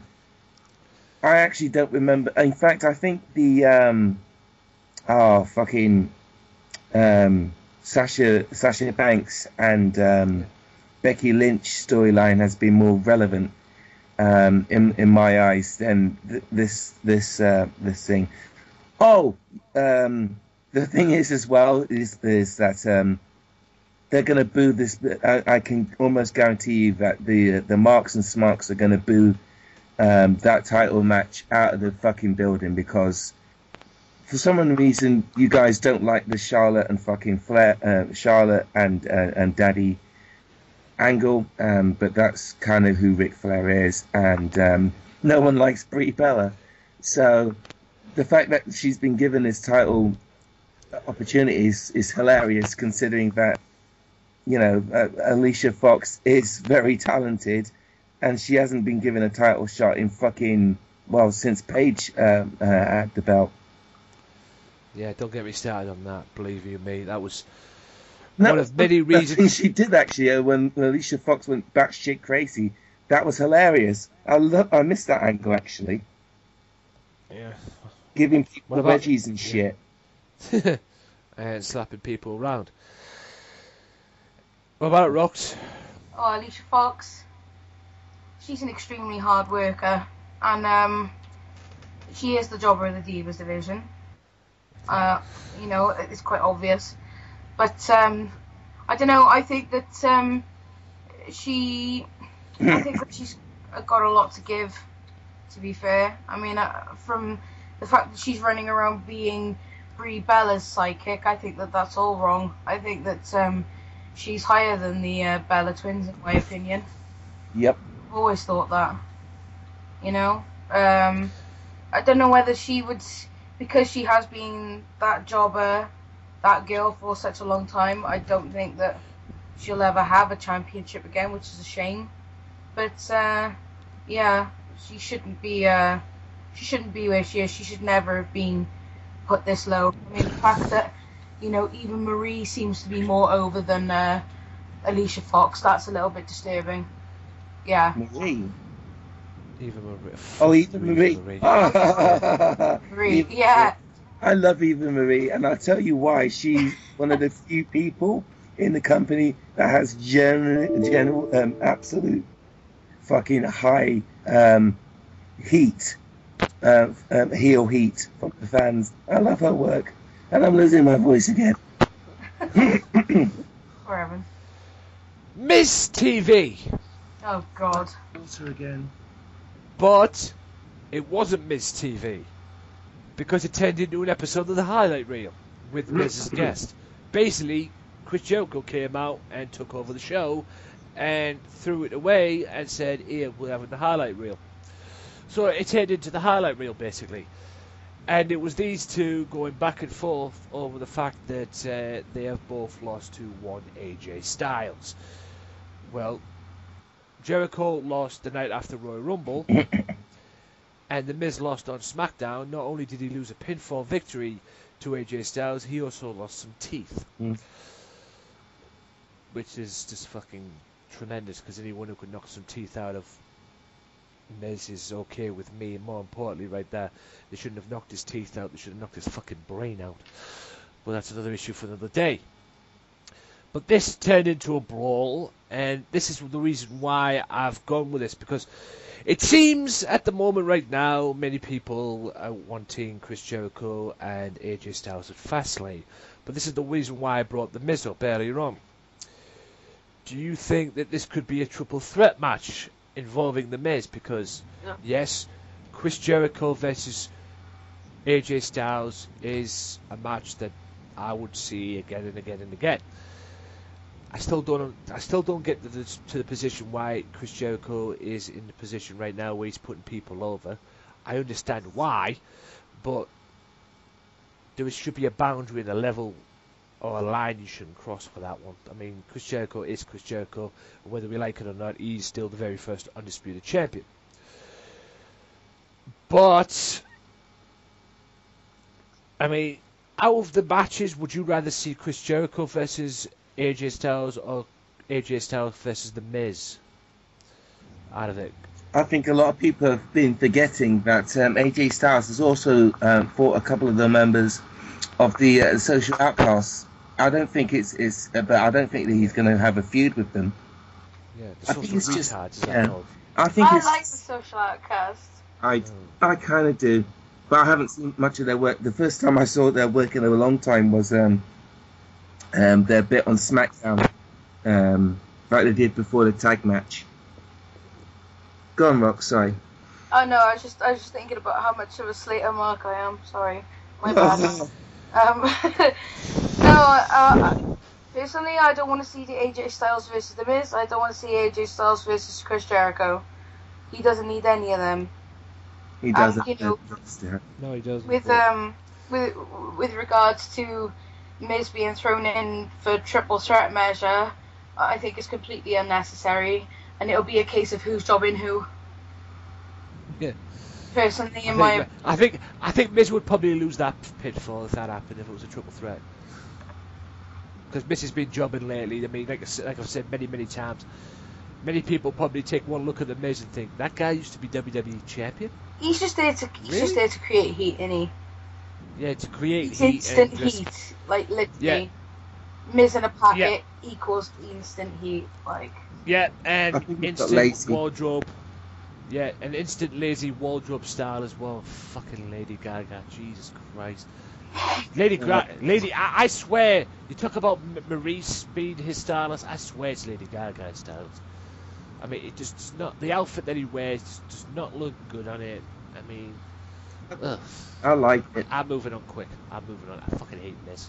Fuck you, Miz. I could probably rock it better, but I'd probably look like I agree. fucking You'd spec probably be able to pants. pull. Seriously, you'd probably be able to pull that fucking outfit off, Evan. Yeah, but I'm Because good. I'll tell you this right now, Miz doesn't. Yeah, I think that Evan would look like Morpheus if he tried to pull off that look from the Matrix. Yeah. You probably do a better job than Miz, I will say that. Right. Chocolate and black goes together. Cheers. Ryback, did I say that? Okay. Ryback. And, yeah, he went 1-on-1 with Bray Wyatt.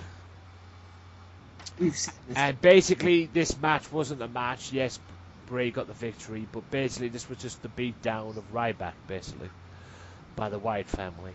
No.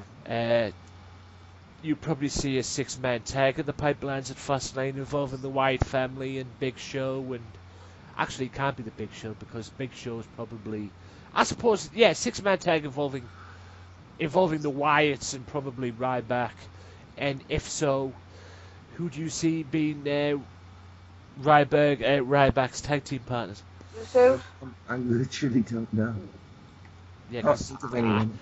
I would have said I would have said Big Show rather, but there's talks of Big Show versus Braun Strowman at Fastlane, and the winner faces The Undertaker at WrestleMania. what if it's the random matchup of Jack Swagger and Mark Henry? Yeah, although, yeah, I still don't get that. More on that later, but I still don't get. Yeah. Speaking of random matches, I mean, why is Mark Henry? I mean, yeah, you know what? Rox just answered that question. It wouldn't surprise me if they got freaking Jack Swagger to fill in. Yeah. Or that, considering the way the direction Mark Henry went this past week, teaming up with the New Day, for fuck's sake. Oh Jesus. Yeah, exactly. Oh. Yeah, Big E and his big horrible big wiggle dancing and. Nobody needs to see that shit. That shit I gives never me wanna see that nightmares. shit. Seriously. I actually haven't seen the fucking card for Fastlane, so as you guys are speaking, I'm actually having a look at it now. Yeah. You know what? Speaking of something that'll give you nightmares, something that gave me nightmares, the newly suspended Titus O'Neil lost a match to Adam Rose of the Social Outcasts. Lol. I mean, Jesus Christ.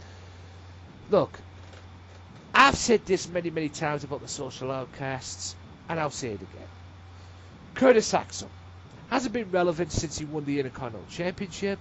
He's a failed Paul Heyman guy. He wasn't even relevant then. Yeah, and he wasn't even relevant then. Correct. And the last time they tried to get on TV before this Social Outcast stuff, this guy was a Hulk Hogan. The last time this guy was relevant was when he was Mike McGillicuddy in the Nexus.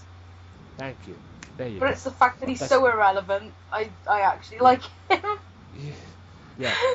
Curtis, I mean, like I said, the last time he was on TV before this whole Social Outcast thing, somebody in creative thought, it's a good idea, let's give him an Axelmania gimmick and create a Hulk Hogan gimmick off him. And then it all led to the Damien Sandow thing with a poor man's Macho Man. God rest his soul. Anyway, that's what I think of Curtis Axel. Adam Rose. The whole that only worked in NXT. It was clear as day. Because I don't think people gave a shit about it. Quite frankly, I don't think people give a shit about Adam Rose full stop. Then there's Bo Dallas.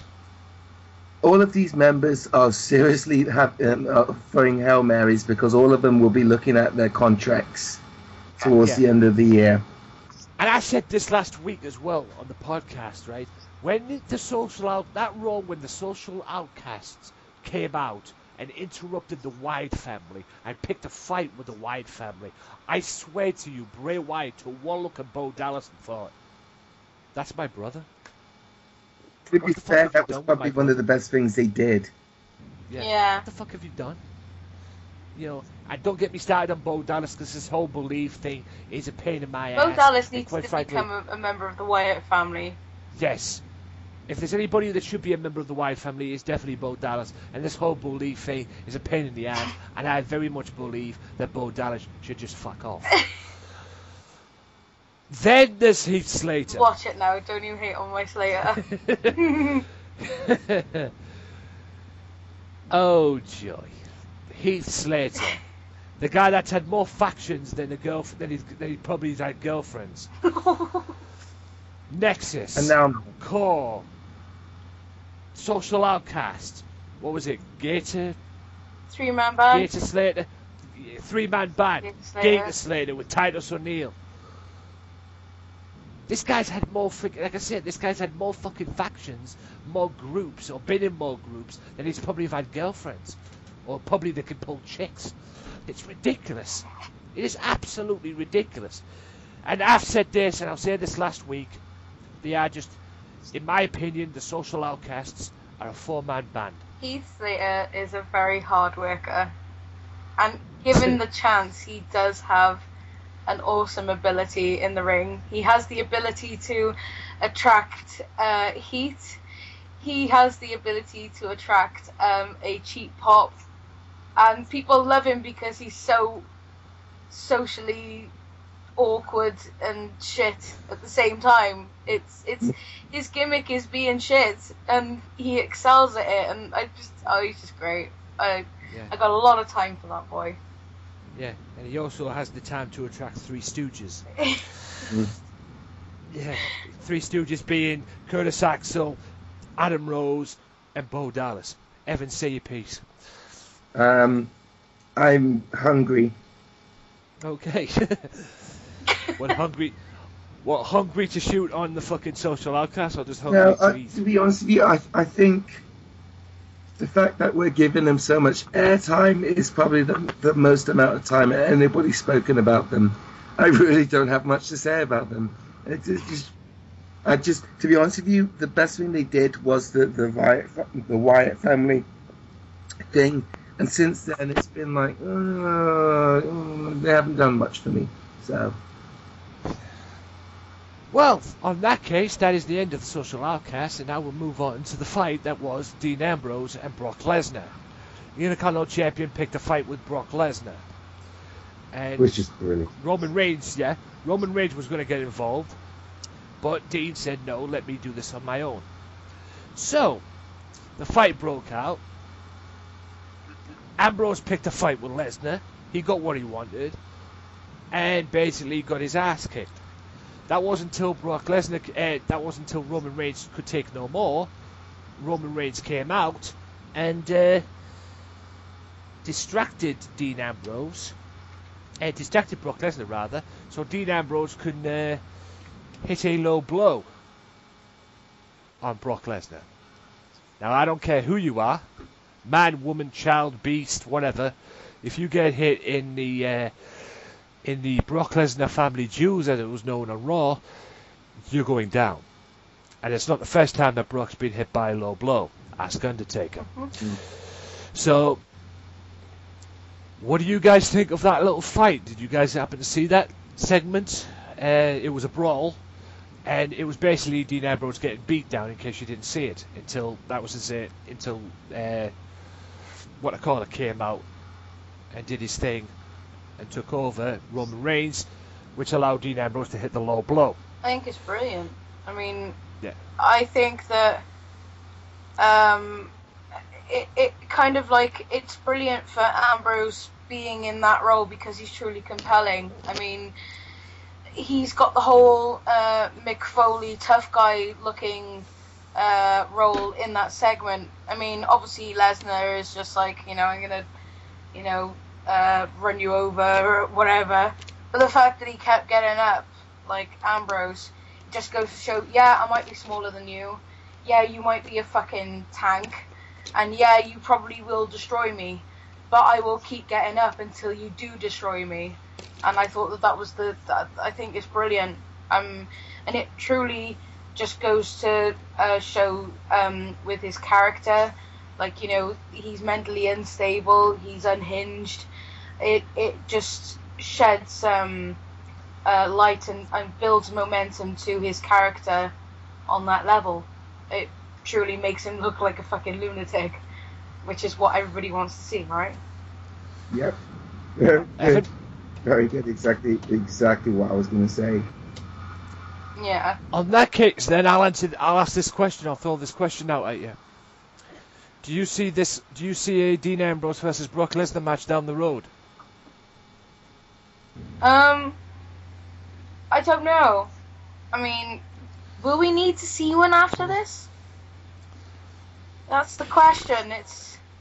I don't think they'll see one. If you're going to see one, I don't think it'll be until after WrestleMania, probably. I tell you what, come back and ask me the question after I've seen this triple threat.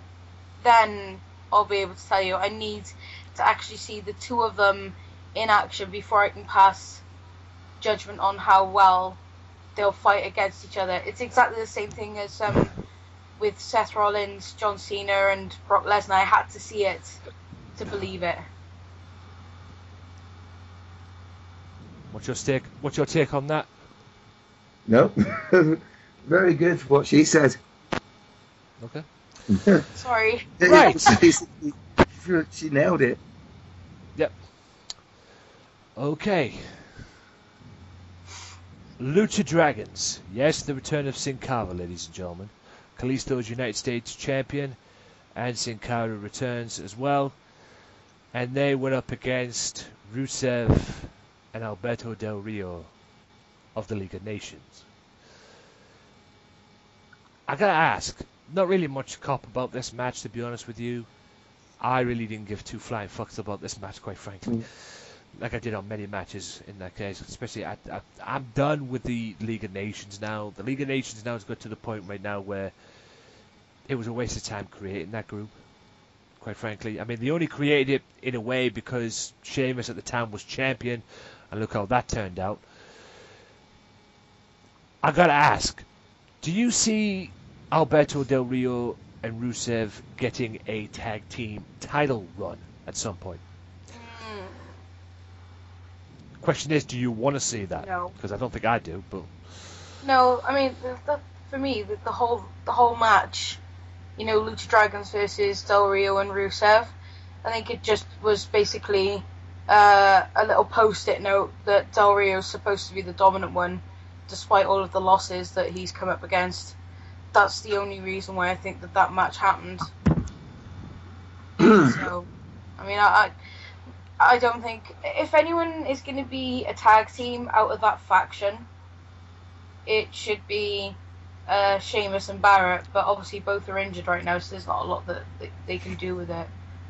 But, yeah, Rusev and Del Rio, I couldn't give two flying fucks. Yeah. Story of Wade Barrett's life. Injuries. Yeah. It's horrifying. It's just... The thing is, he was so talented at the point, but now these injuries are mounting up, and I honestly don't know what to tell you. The fact that the WWE hasn't acknowledged that Barrett is hurt yet is kind of, a bit alarming. I didn't know he was actually injured. To be honest with you, I didn't know he was until Roxy just said it. Oh yeah, his shoulder is well and truly fucked. That's why he's just coming out. He's just making a show. I mean, I think that the only reason why they probably haven't acknowledged it is because it looks good, for numbers on the roster. But he's not actually wrestling. Yeah. So he's definitely injured. Yeah, I did hear about Sheamus being fucked up. Wade Barrett's been injured for longer than that. Wade Barrett's been injured since just before Christmas. Yep. Oh, there we go. Just shed some light on that for you. Because the WWE don't want to tell you, I thought I might as well. Yeah, that says it all. Oh, thank you. Tamina and Becky Lynch. Now, I don't give a fuck. I didn't give a fuck about this match. This is all a set up to what's going to take place at Fastlane involving that tag match.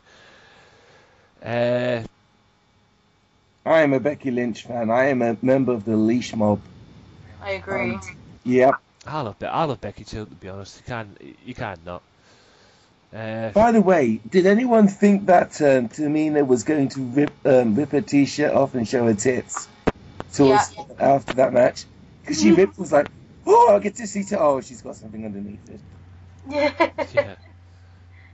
I know what you mean. Yeah. I didn't really care about this match, but like I say, I do love me some Becky Lynch, and quite frankly, if they're not going to put the belt on Sasha Banks, I would love it if they put the belt on Becky. Yeah, so would I. To be honest. Yet to win a major title in the WWE. I don't know why. You should. Yeah, they never gave her an opportunity with the NXT Women's title, despite the fact she had these great matches, and at one point had a match with Sasha Banks where they nearly ripped each other's arms off. Frankly, that was one of my favourite matches from last year. It was one of mine. That was actually one of mine as well, and it's very underrated because I don't think many people. Yeah, I don't think many people talk about it, to be honest with you. No. I haven't had anybody talk about it. I am 100% a last kicker. I think Becky Lynch deserves a lot out of that division, and she's not getting it, and I'm disappointed that she's not. Yeah, I can't be a last kicker because domestic violence. Take the L out of last kicker and create ass kickers, and you've got ass kissers in fucking New Day. And I fucking can't stand these three. I've made my feelings very clear, not just on this podcast, but on the Max Wrestling podcast. The New Day can kiss my hairy white ass. I still like the New Day. But there's not much New to say Day, about them. but, yeah, going back to what Roxy said about random, New Day found themselves in a 8-man tag this week. 8-man tag team tables match. It was meant to be a tag team match involving the Usos and the New Day, but the Dudley Boys wanted in on the action as well, just to put New Day through a table, which is fucking fine with me. Put all three of them through a fucking table as far as I'm concerned. But New Day had to go and pick a partner, and they went out and got Mark Henry. That poor bastard. And Mark Henry eventually walked out on the New Day, which allowed the Usos and the Dudleys to put to put the New Day members through a table. Now, what was surprising was not the finish of the match, because we all knew at the end of the day the New Day were going to get their asses kicked, which is a joyful joy indeed. But not only did the Dudleys put New Day through a table, they put the Usos through a table, because they turned on the Usos and put them both through tables. Now, normally I'd say that was a heel turn. If it had been any other day, it would have probably been classed as a heel turn. But as we all know, people don't give a fuck about heel turns or face turns for that matter. And plus, if you call that a heel turn, it would be a very weird thing to call it a heel turn anyway, considering the fact that the Dudley Boys actually got cheered for that. Turning on the Usos. Do you see a triple threat match at WrestleMania involving the tag team titles? Or do you see it at Fastlane? Because that's where it seems to be going. Dudleys versus New Day versus Usos. WrestleMania. I don't care for this match, frankly. To be honest with you, it's like, for me, the New Day could fucking retire with the titles and I'd be happy. But I'm a New Day mark. And I actually don't want them to lose a title ever. Because I'm gay. Yeah, you know why? And you know what else? To be quite frankly honest, New Day, the Dudley Boys and the Usos, the reason why I probably don't give a flying fuck about this match, Ardley, because I bet you $5 right now, I'll put £5 right on the table, £5 English pounds right on the table, that if they book this match, the New Days, the Usos, and the Dudley Boys for the tag team titles at WrestleMania, £5 say right now, bet on the table, done, it'll be on the pre-show. Yeah, it probably will be pre-show. Yeah. It'll probably be on the fucking pre-show. That's how fucking retarded that is. It also I mean, depends every on fucking Raw, time. really. Yeah, all Raw, could be on Raw. I'd be happy if it was on Raw, quite frankly. If they were going to put it on the WrestleMania card, I'd be more than happy to see it on Raw, quite frankly. But they'll probably want to put the tag team titles on the line, or the tag team titles defended at WrestleMania. But I know for a fact that it's going to be ended up at the fucking pre-show, which pisses me off, because quite frankly, every match at WrestleMania, all the titles should be on the line at WrestleMania. I know it's Night of Champions, and there's a Night of Champions pay-per-view as well, but Jesus Christ. I mean, quite frankly, I could give two flying fucks about the Usos, to be honest. I mean, it still amazes me how a tag team member could be on the sideline for 6 months, and one of them was a singles competitor for a time being, and one of them was sat behind an announce table for a time being, and the other one was on the sidelines for 6 months, and they could still class themselves as tag team of the year. That's why the fucking Slammy Awards is full of shit. No. The Dudley Boys should have won the tag belts in New York the night Brock Lesnar fought the Big Show in New York City, quite frankly. Or, if not that, at the Night of Champions pay-per-view. Their chance of getting the tag belts was basically shot down like somebody shooting old yellow around the back of the barn. I think the Dudleys are back just to enhance the talent. That's what they are, yes. It's basically... Dudleys are in Chris Jericho mode, quite frankly. Enhancing talent and helping out the tag team division, or what's left of it. And to be honest with you, as much as I hate these motherfuckers, the New Day, if there's anybody who should have got tag team of the year last year was the New Day. As much as I hate them, as much as I can't stand these fuckers. I mean, you've got Big E, the team out of that group is Big E and Kofi Kingston. The star of that group is Kofi Kingston, and Xavier Woods has not been relevant since TNA. But although I will admit, I'll give the devil his due, he is a good manager. Or he can be a good manager. Oh, he's an amazing valet. I think he's brilliant.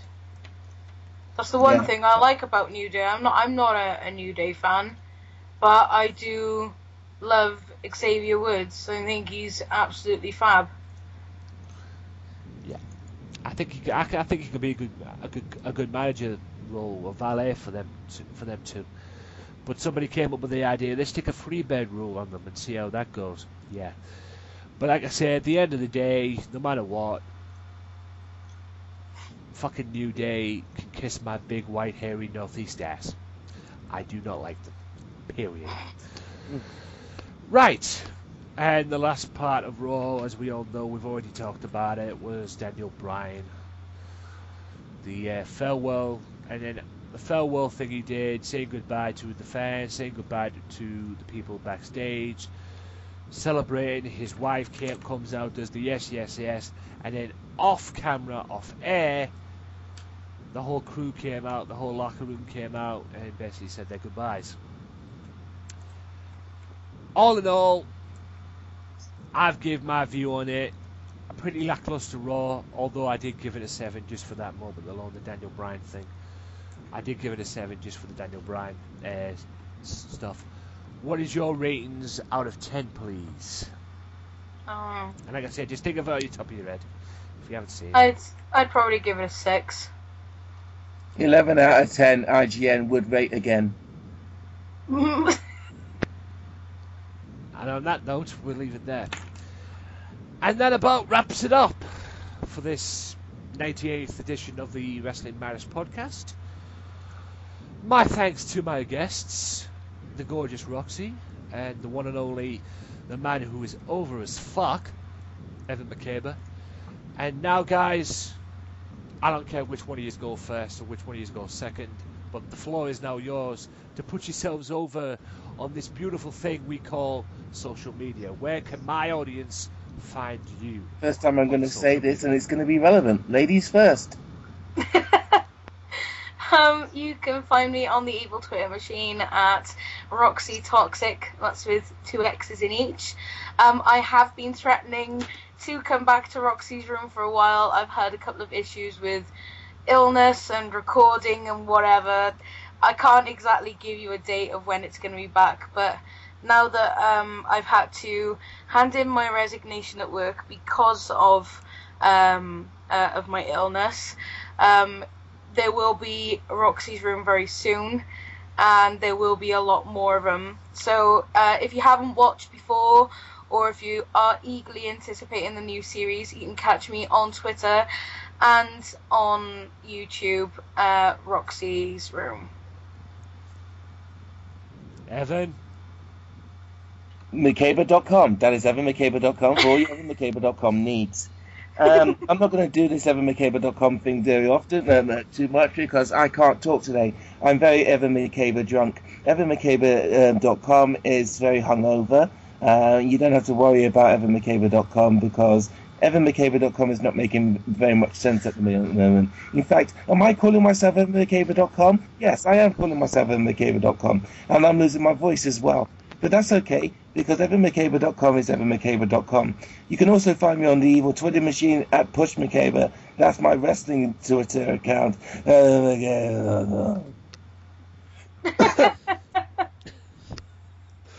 And ladies and gentlemen, if you didn't quite get all that, that's Evan McCaber, and let me tell you, that motherfucker is so over as fuck, it's not even funny. Okay. EvanMcCaber.com. Everything is back to normal next week, ladies and gentlemen, back to the normal format for 1 week only, so it allows me to build up to my 100th episode, because yes, ladies and gentlemen, it is going to be a big episode. The 100th episode of the Wrestling Matters podcast, which hopefully will feature my two guests. I will get to them during the week on that one as well, so look out for my message during the week, guys. I will be messaging you during the week, and hopefully I can get Kitty on as well. I know that's hard to do. I know that's hard at the moment because he's a busy motherfucker. Considering the fact that he's got his new show as well. Shout out to Kinney, shout out to OSW TV, shout out to James Belmont as well. Don't worry, bro, I'll let you off. Yes, you are ill, yada yada yada, it is what it is. But if you hear this podcast, man, the next time you are ill, don't have a bottle of whiskey next to you. It is a bad idea, unless you're getting pissed. That's a different issue. Also, shout out to Mike Rodriguez as well, the Mr. TNA. He would have been on here today as well, but he had to work. And shout out to Max Wrestling Podcast as well. Daz, the crew, I will be getting you guys on the podcast. And like I say, you need to be on the 100th episode because I've got a promo lined up. And I'm going to shoot the fucking breeze on that show, whether any motherfucker likes it or not. And I don't care if someone comes up to me and cries the next day. But trust me, I've had it before. About, oh yeah, you mentioned me on the podcast. You said this, this, and this, and this, this, and this. I say what the fuck I want on this podcast. Why? Because it's my podcast and I create the fucking thing. Okay? And I created this podcast not to be kayfabe, but to be shoot. You know what shoot means? It means pipe bomb. And pipe bomb means the truth. Okay? I'm not a phony fuck, okay? If you don't like it, don't listen to the podcast. But if you came on, listen to a podcast that's kayfabe, you damn sure listening to the wrong podcast. But like I say, guys, I will save that promo for the 100th episode because it's going to be a big one, trust me, and you will be witnessing history.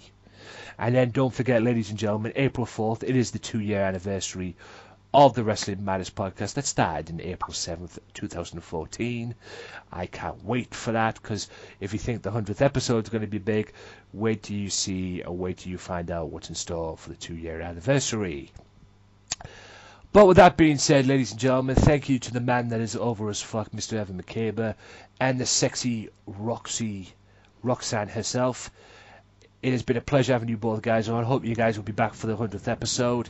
I'll be talking to you guys about that during the week. And until next time, ladies and gentlemen, my name is Anthony Walker for the Wrestling Matters podcast. You are all too sweet, and I am just too damn good. Till next time, guys, Wrestling Matters, as always. Check out the channel this week for my live streams, and I'll see you next time. Peace out! Well, enough is enough, and it's time for a change! Professional wrestling! This is it! This is us standing up!